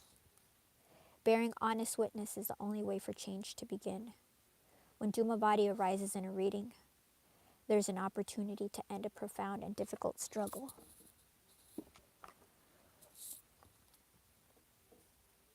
Perhaps one that is obscured and difficult to articulate and acknowledge. Such truth speaking to yourself happens when you can admit, this is not good for me, or I'm not sure what or how, but something needs to stop. Dhumavati is sometimes depicted with two crows attempting to pull a cart they cannot move. At other times, her cart is without means of movement at all. She brings the message that the path you are on cannot take you any further. This doesn't mean that life is over, but rather that life as you know it has come to an end. This is the inception of a new cycle. To be ready for it, as we know from Kali's mysteries, we must grieve and release what has been. In the social context from which Dhumavati emerges, Widows are at the edges of acceptable social status. In this way, Tumavati is a goddess for those who have been shunned, criticized, or denounced. Those forced out of social status or position through circumstance that are not necessarily of their own choosing. When external events seem to be forcing you in a certain direction, feelings of vulnerability can arise. But then, so can a sense of being deeply guided by the universe. Dhumavati's presence signifies a time when something you once counted on has failed you in some way. Through that process, opportunities open that would not have been otherwise available to you. Dhumavati is the harbinger of endings and loss, but also of radical trust and secret blessings that are revealed later. And most often unexpectedly. Something avoided at all costs happens anyway, and we end up being grateful for it because it frees us. Nearer horizons open up, everything changes. It wasn't easy. It took courage. It hurt a lot. We had to grow. But she was there with us, letting us know. This feels terrible, but something good is going to come from it. The pain will end, and you're going to be more than just okay. You are going to thrive.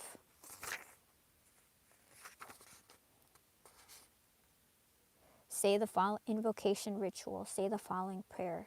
Madhumavati, I honor your powerful presence and secret blessings that lead to spiritual liberation. I gratefully receive your powers of protection, warding off negativity and defending me from enemies known and unknown, within and without. You acknowledge my suffering and the suffering of all beings so that healing and awakening can truly occur. You show us when and how to lean into the mysterious workings of the universe. You give me freedom and entry into new worlds. The prayers of our dark mother's gracious mind rise upon your smoky essence. May blessings and healings manifest for the spiritual benefit of all beings. Jai Ma, Jai Ma, Jai Ma. Take a moment to acknowledge where you are struggling right now. It may be pain in your life, pain you sense in others or the world. That acknowledgement can become the ending of a pathway that cannot lead you anywhere worth going. You don't have to know how to start a new path. The Divine Mother knows. As you honestly and courageously bear witness, you can speak your declaration. Divine Mother, healing, change, and compassionate awakening is needed here. Complete your practice with her mantra sequence. O Dum Dum Dumavati Swaha Jai Ma Kali Jai Jai Ma. Bow with your hands in prayer. You have completed a sacred ritual.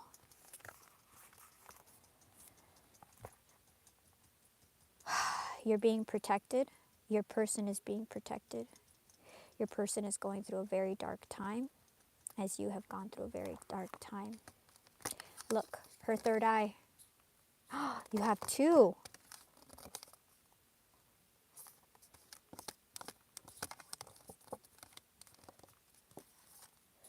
Bagalumka. And it's the next one. Bagalumka. Bagalamuki. Burning golden light and divine protection. You're protected. Your person's protected. She arrests the flow of negativity, particularly that of our own making. She's divine intervention and sacred activity. She transforms our karma from that which hinders our joy to that which creates true happiness and bliss for ourselves and all beings. As you seek refuge in her, you're protected from gossip, slander, and any forms of negativity from others. A positive turning of the tide of fortune is predicted. Things are going to change. The eighth of the Mahavidya wisdom goddesses is Bagalamuki. She is a beautiful avatar of Kali, known for her golden light. She's also called Pitambara Devi, or the goddess dressed in yellow. Her blessing is a bestowal of siddhis, or yogic powers, in particular her power of stambara, or the power to paralyze or immobilize. She is known for pulling the tongues out of demons, which seems gruesomely at odds with her beautiful appearance. That's why she has the tongue. That's why it talks about people who speak ill. She stops that. The tongue is a symbol of speech. Speech is a sound expressed with intention. Sound is a creative power. Intention gives it direction. To pull out the tongue of a demon is to end its capacity to create trouble. It is stambara, in the sense of aborting or stemming the flow of negativity. Bagalamukhi halts negativity in its tracks, preventing it from doing any harm, nullifying its power to cause havoc. It is an act of protection. If you or another have said words you regret, or you've heard some nasty gossip or jealousy or hateful stemmed from someone's lips akin to a curse, trust your spiritual refuge and Bagalamukhi will nullify its effect. Your person and you are protective. If there were family or people that were against you,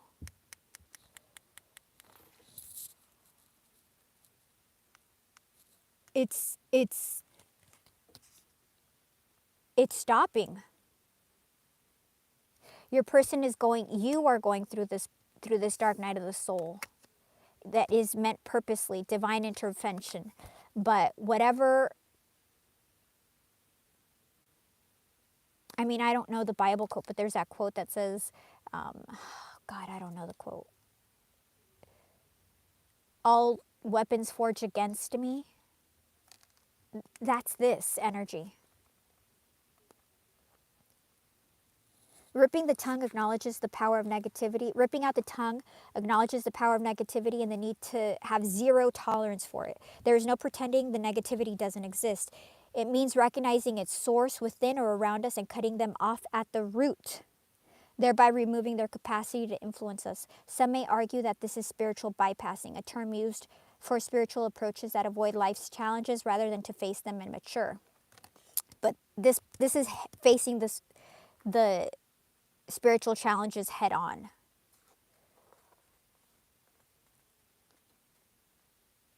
The term may be misapplied to mean that we need to engage with toxic energies for our spiritual growth.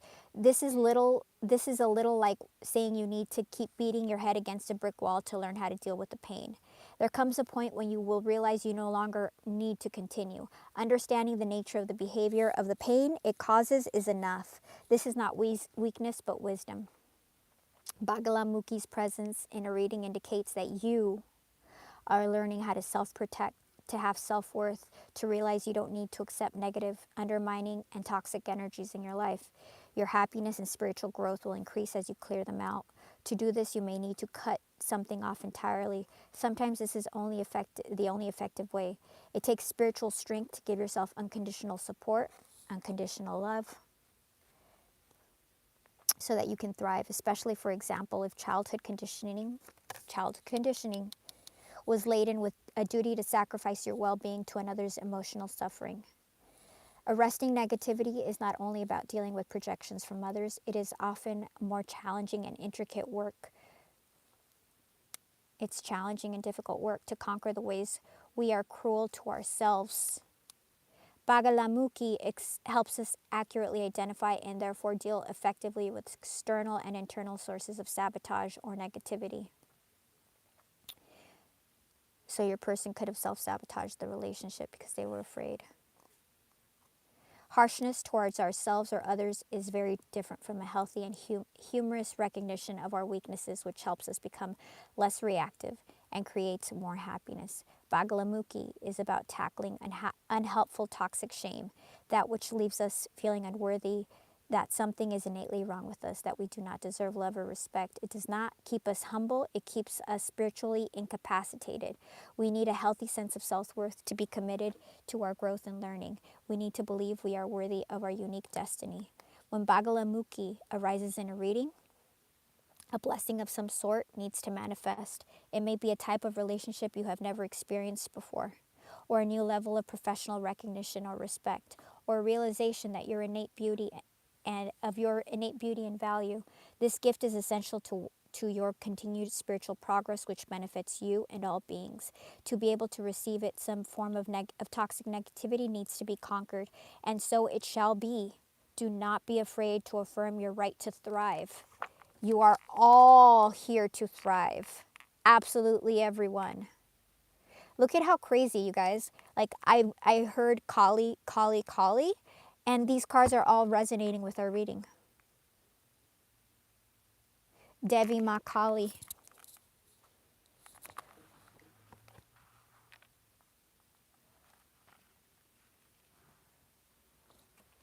29.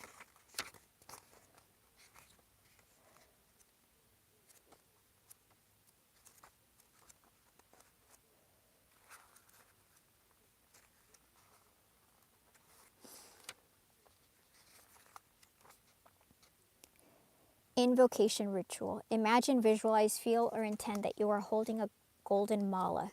It is made of bright yellow prayer beads stained with turmeric, a sacred healing herb with strengthening, protective, healing properties sacred to the goddess. The beads rest in your right hand as your left hand touches your heart. These beads are created with love and psychic energy from your heart to become a spiritual offering to the Divine Mother. Imagine each bead is now a golden shining sun. They shine radiant light all around you, creating sacred space and shining positive healing energy through all dimensions and in all directions for the spiritual benefit of the beings. Say the prayer aloud. Golden Mother of Shining Light, Bagala Bagala Mukhi, Pitambara Devi, she who wears golden yellow robes and completely halts the progress of negativity, I bow to you with gratitude from my heart. I offer you this golden mala beads of turmeric. In you I find confidence and trust and accept that I am worthy of my divine destiny. I choose to dwell in the beauty of your blessings. May your cities manifest in divine grace and fullness for the spiritual benefit of all beings. Om Hrim Bagalama Mukhi Swaha Jai Ma. Place your right hand over your heart and visualize or intend that the prayer beads are soaking into your heart chakra. Any excess golden light is pouring into the earth, where it is sent to the most good, to do the most good. Finish your hands in prayer. You've completed your ritual. Hi, baby. My kitty's right here next to me. Devi Ma Kali. Come here, baby. My beautiful. I love you. I love you, Papa. You're such a good boy. My kitty cat came to say hi. He was like, Mama, why are you sad? I'm not sad. Endlessly loving, infinitely forgiving. She will never turn away from you. Let me let my kitty out. I'll be back. Give me a second. Let me go let her out. Let him out, sorry. I don't know. I'm calling him a her. Hi, Babas. Hi. Hi.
Man, damn.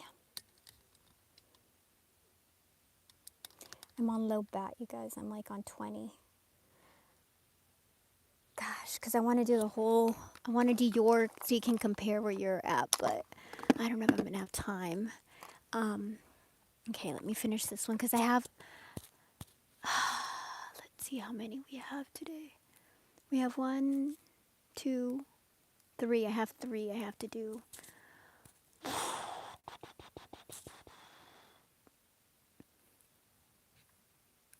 Okay. Devi Ma. Endlessly loving, infinitely forgiving. She will never turn away from you, no matter what you have done, no matter how many mistakes you have made. She's here for you always. Feel the safety and sanctuary of her divine hug. She is your soft place to fall and your kindest and most enthusiastic advocate. Look at how interesting. It's going from darkness, like even in this darkness, it has a purpose. It's meant for you to grow. And in this growing, you're protected and you're guided. And from that, you're receiving this love.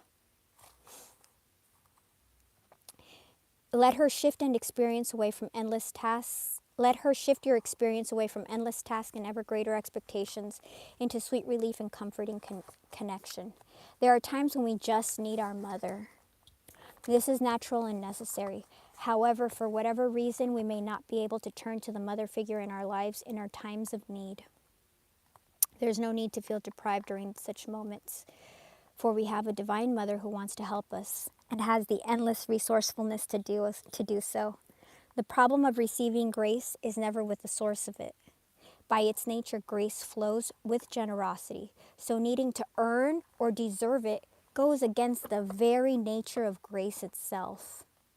However, we can struggle to be open to it and have a subconscious resistance to receiving it. Intellectually, we may know that we are worthy of being helped, and even that others will also benefit when we are flourishing. So that grace brings multiple benefits to all. Yet, we can still be more attached to the difficulty than the resolution. Why is that? We cannot underestimate the influence of belief systems, 1, 2, 3, 4, created in response to childhood trauma. This is the childhood trauma. And the impact these unchecked beliefs can have in our adult lives. The beauty is that Kali will not only help us identify where we have our blocks, she will also help liberate the soul by providing us with a choice. We can allow her to consume those past traumas, relieving the soul of karmic burdens. Your person is going through some serious healing, and so are you, because these are like these three are the unifying energies you're going through. These back here are what your person is going through. This is what you've gone through, your protection, and how you're going into a new birth. Devi Ma Kali's grace is not about encouraging psychological regression or giving us the necessary learning and responsibility to grow. It's a recognition that there are times when even a mature adult just needs to feel loved, held and appreciated, cherished and adored. Not for the sake of boosting ego, but for replenishing the heart that wants to give and give and give. It is about withdrawing from the distractions and the battles for a time, not to escape what you need to do, but to have the energy and clarity to mind to approach your life journey effectively. Regression is avoidance, whereas reconnecting with the childlike relationship to the divine replenishes the inner reserves so one can continue, change approach, and gain supportive allies so that success can unfold more graciously and swiftly. The devotee of Kali Ma and Hindu saint Sri Ramakrishna taught that when a tree is young, it should be fenced all around, lest it is destroyed by cattle. What does that mean for us? Positive qualities such as healthy self-esteem can be burgeoning within us, even when we are not fully aware of the extent of positive change that comes from the subtle inner shifts of mind, heart, and soul. Significant healing shifts often take place beneath conscious awareness. Let me repeat this. Significant healing shifts often take place beneath conscious awareness. You have to go through the darkness. Who the heck wants to go through the darkness? And when you're going through the darkness, I can tell you, I was not thinking I'm healing some crap from my life. Nobody does.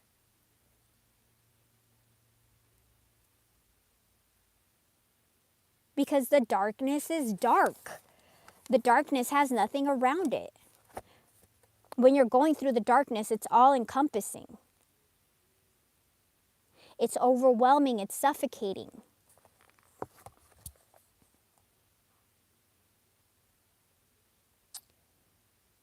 Significant healing shifts often take place beneath conscious awareness. This is good.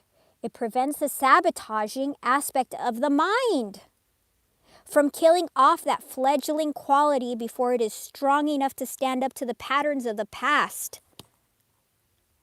and assert itself, rather than, for example, being trampled by overly critical and shaming voices. She's protecting you from those shaming voices. She's protecting this energy from the crap. So this person is getting clarity and they're being protected, as are you. The protection of the young tree is a symbol for taking care of that which is vulnerable until it becomes strong enough to stand on its own and fulfill its destiny. This is what a mother is meant to do for her child, and what Kali Ma Devi does for all her children. If they will come to her, there is something good growing within you. Do not let clumsy or ill-wishing energies around or within you get anywhere near it. Let Kali Ma protect you from within and without. This particular form of Kali is without the association of battles and war, with which she is more commonly connected.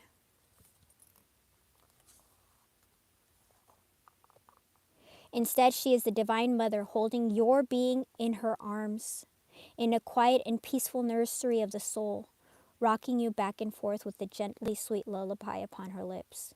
The Hindu scriptures teach that when Shiva drank the poison that threatened to consume and destroy the world, he became sick with the pain of it, and so transformed himself into a baby, feeding at Ma Kali's breast. Her milk soothed the poison, taking away the pain. If you've been taking on energies from others, perhaps unintentionally or even intentionally, in an attempt to alleviate their suffering, then the message is that Kali is providing you with relief and healing now. When you have so much going on that it feels like too much, permit yourself to seek her out and be comforted, held and reassured. It is natural for a child to need and reach out for its mother. You are deserving of comfort. Allow yourself to experience it without reservation. Imagine, visualize, or intend that you are a beautiful, precious child. If you did not have a positive experience of being loved, accepted, and enjoyed for who you were as a child in a safe and respectful environment, then you may like to intend to open up to a new experience of unconditional love, protection, and safety for the child within now. Not all of us are blessed with healthy parents, you know? Not all of us have, because not everybody, think about the lessons that you're going through. They're so rare and they're so difficult. Now, know that there's millions of people on the planet who have not gone through those lessons, but they still, have children. They still bear children. So the children of these people that are unhealed, that are within the box, accumulate the energy and they have to continue. Why am I saying this? Part of my meditation, if you guys follow me, you'll know, I think of like a planet, okay? And this could help you when you're meditating. Think of a planet and I see like different versions of myself. And I look for the version of myself around the globe. I look for the version of myself that is the saddest, the sickest, in the one that's in most need. And I send love to that person, to that being, to that child who's in darkness. That child who has never had love.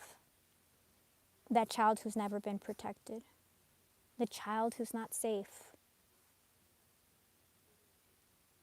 If unfortunately your life, the viewer, in your life you have not had a parent that was loving and could give you this to you,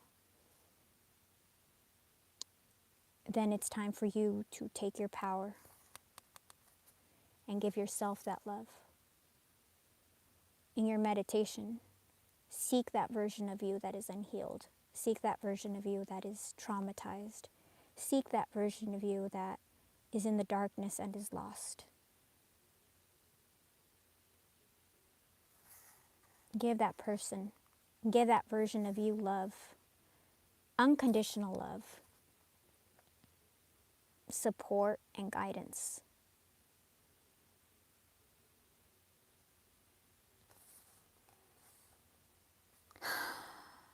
You may even like to imagine, feel, or visualize that you are being cuddled or rocked gently by the Divine Mother by hugging yourself and making soothing sounds as you softly rock back and forth.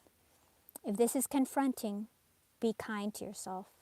Being really loved can take some getting used to if it's unfamiliar to you. Remember I said that with this person? If you've never had true love, it's jarring. If you've never had true love, you don't understand it. If you've never had true love, you don't know that you're worthy of true love. So it's not even just the feeling of it. It's recognizing that you're worthy of it. So you have to get through all these mind fucks to get there.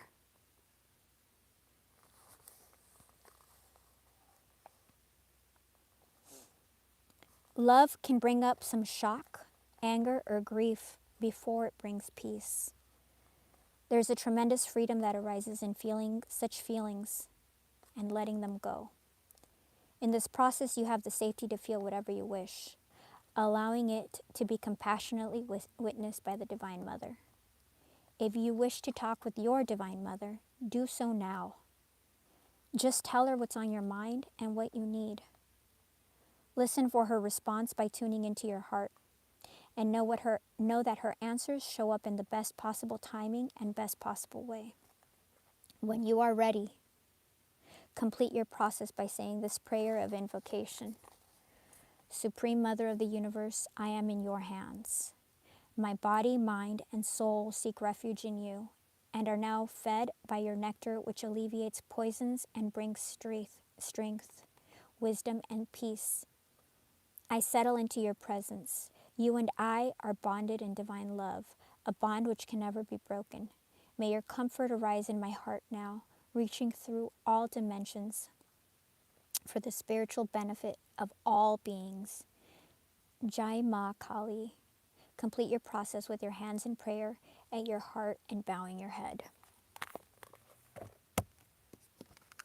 Thank you, Mother Kali.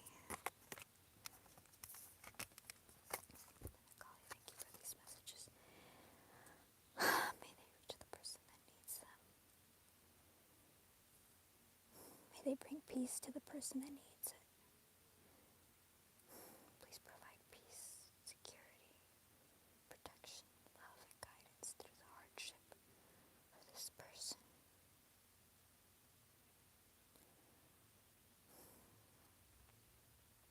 Please provide love and guidance, protection for this person. May they know that when they come out, they will be safe.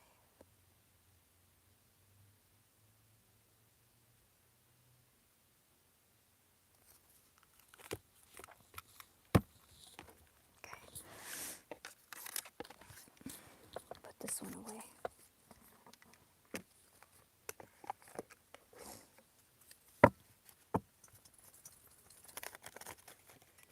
I don't know why I keep these little papers. I should just, I don't know. I feel like I'm putting them to bed when I put my little deck away.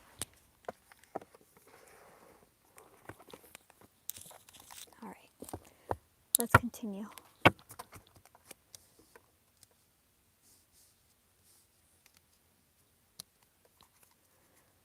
Why is that here, please?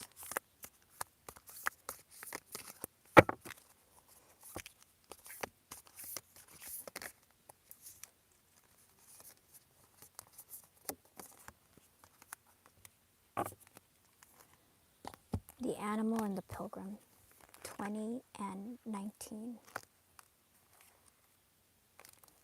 The animal. The beast, the wild one, the she-wolf. We are mammals. The hair on our chest and between our legs remind us so. We try hard to deny our unrefined animalistic nature, yet through this archetype we tap into power and direction. Activating the animal within means reawakening our relationship to nature in the most broad and embodied sense, drinking from the waterfalls, roaring at the moon, opening eyes underwater, eating berries from the vine. The life force of our planet begs us to set down the devices, the constraints, and the social constructs, and remember the warm blood that pulses through our veins. The animal longs for breath, food, and procreation and physicality. It wants soil under our nails and starlight on our skin. That's so pretty. It wants soil under our nails and starlight on our skin. That's so beautifully written. If this all sounds terribly unsophisticated to you, take note that it is said that when Buddha became enlightened, he roared like a great lion.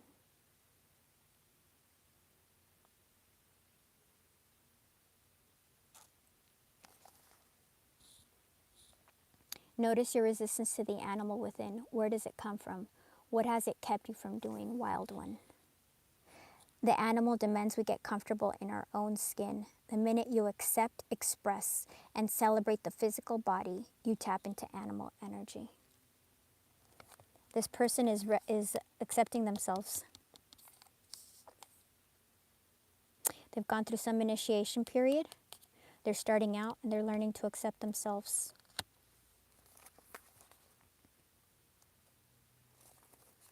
The pilgrim. The wanderer, the traveler, the apprentice. For the pilgrim, an outward journey is always an inward journey. Their inward journey is their outward journey. This archetypal wanderer seeks wisdom, experience, and meaning in the farthest reaches of the globe and the deepest regions of the spirit.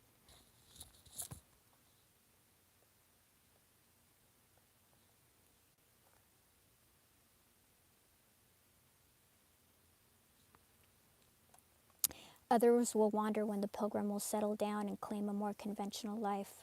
But the pilgrim knows that the heart belongs in motion. Where there is motion, there is freedom, expansion, and growth. This is freedom, expansion, and growth. This is going to freedom, expansion, and growth.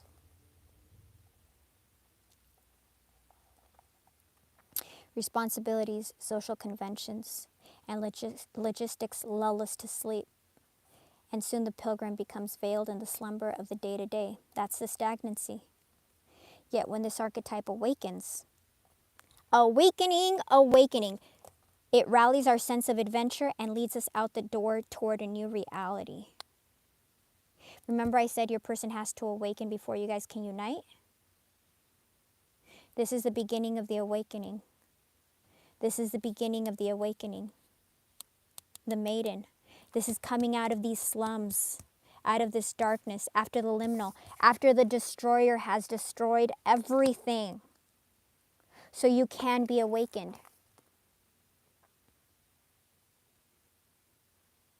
Yet when this archetype awakens, it rallies our sense of adventure and leads us out the door toward a new reality, a new initiation.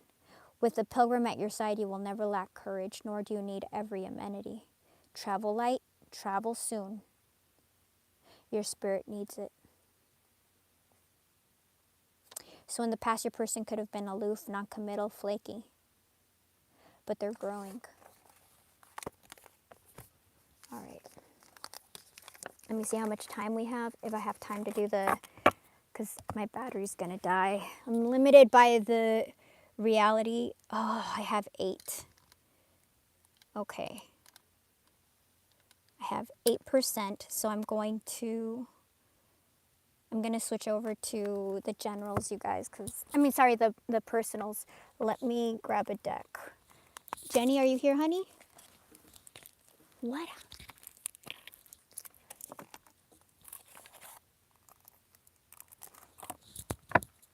Let's see, I have Jenny.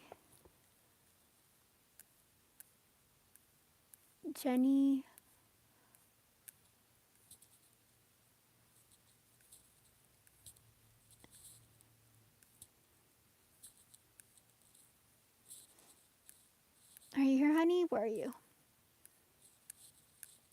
Cassandra, are you here? Can you check on Char? She reached out after a separation of healing and wants to move up north for a fresh start. She asked me to come with her. Wow. This would be a huge change for me. Is it for my highest good to go with her? Wow. Whew, that's huge. Char and Cassandra. Okay. Okay, I'm going to do Char and Cassandra first. Are you still here, Char? Are you still here, Cassandra? Cassandra and Char. Please let me see what's happening. Please let me see what's happening. Please let me see what's happening. There has been major heartbreak. She was holding on, but she does love you. Queen of Cups. Unconditional love.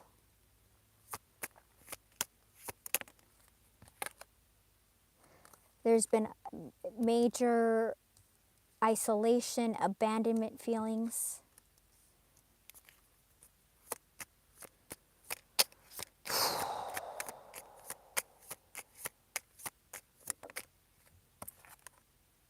Soulmates.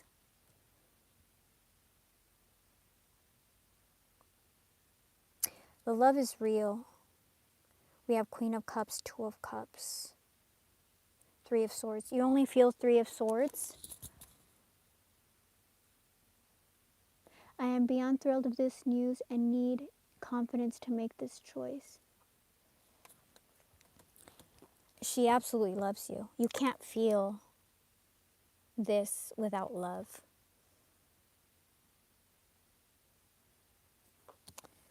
She loves you, okay? So we have that established, and she's been going through a lot of pain. You're her happiness. Okay, now let's see if you should, okay. Is it for Cassandra's ultimate highest good to move up north with Char? Is that the question? Is that, you think, is it for Cassandra's ultimate good to move up north? Please let me see. Please give me the words. Please make it simple so that my simple brain can understand. Is it best for her to move with Char up north? Is it best? Is that part of the plan? Is that part of the plan of your divine plan for her utmost highest good? Please let me see.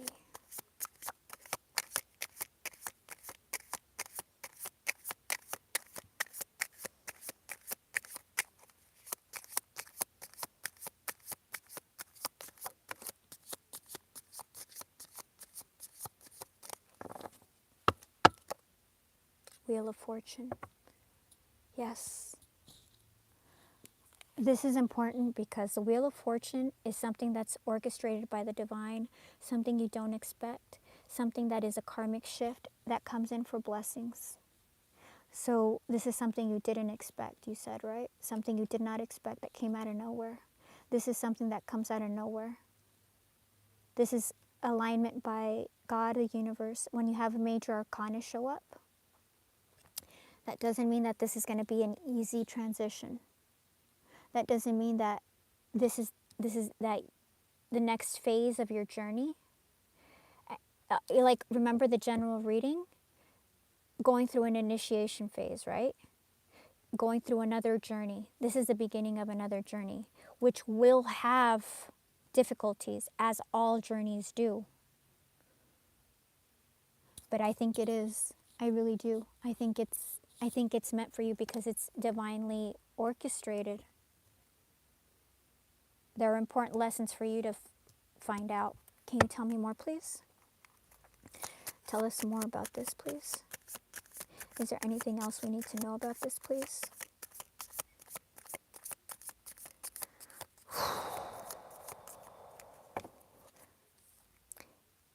Is she ready? Is Cassandra ready for this new step in the journey? Is Cassandra ready for this new step in the journey?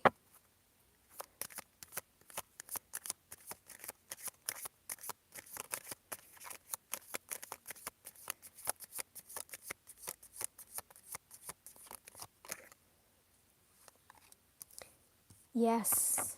I think yes. There's decisiveness and passion that's going to be moving forward. Queen of Wands, knowing what she wants, waiting, divine timing, healing, and collaborating together.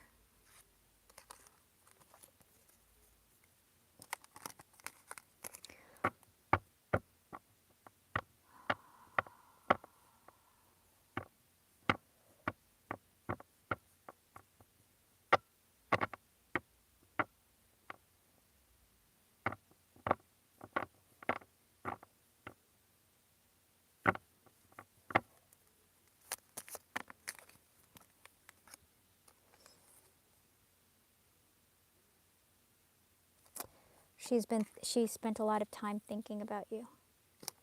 She went through her Nine of Swords, through her darkness. And she's been thinking about communicating. Like, the stuff that's happening right now, it took a long time. Has she told you anything about, like, Cassandra, has she told you anything about,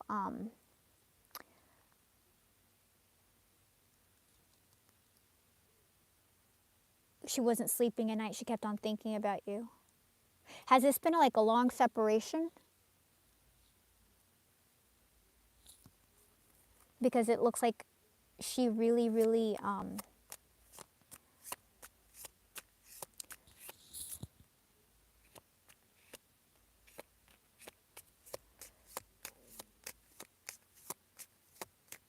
she hasn't stopped thinking about you. Five of Cups, yeah. Deep regret, deep sorrow to come to this conclusion. Hold on, let me read what it says.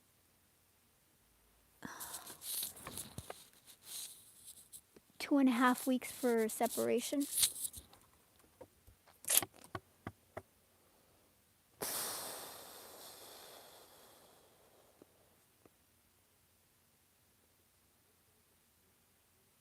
Okay, this is what I'm going to tell you.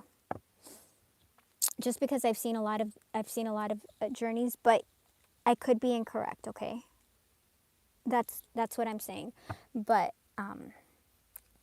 it's the energy, the divine is saying yes. Like, you're meant to go forward. By the same token, true healing doesn't really happen in weeks' time. So it will be a challenging venture, okay? Because she hasn't done all the healing. Real healing, like healing all that crap, all the levels of trauma, all the levels of denial, all the levels of societal constructs. It takes years.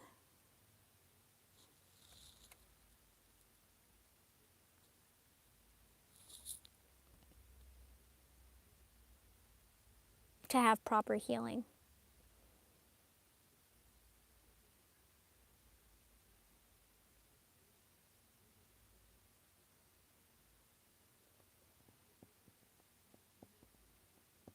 I'm just afraid that I don't want you to be, if she regresses into her fears, egos, trauma, self-limiting beliefs, it's going to be heartbreaking.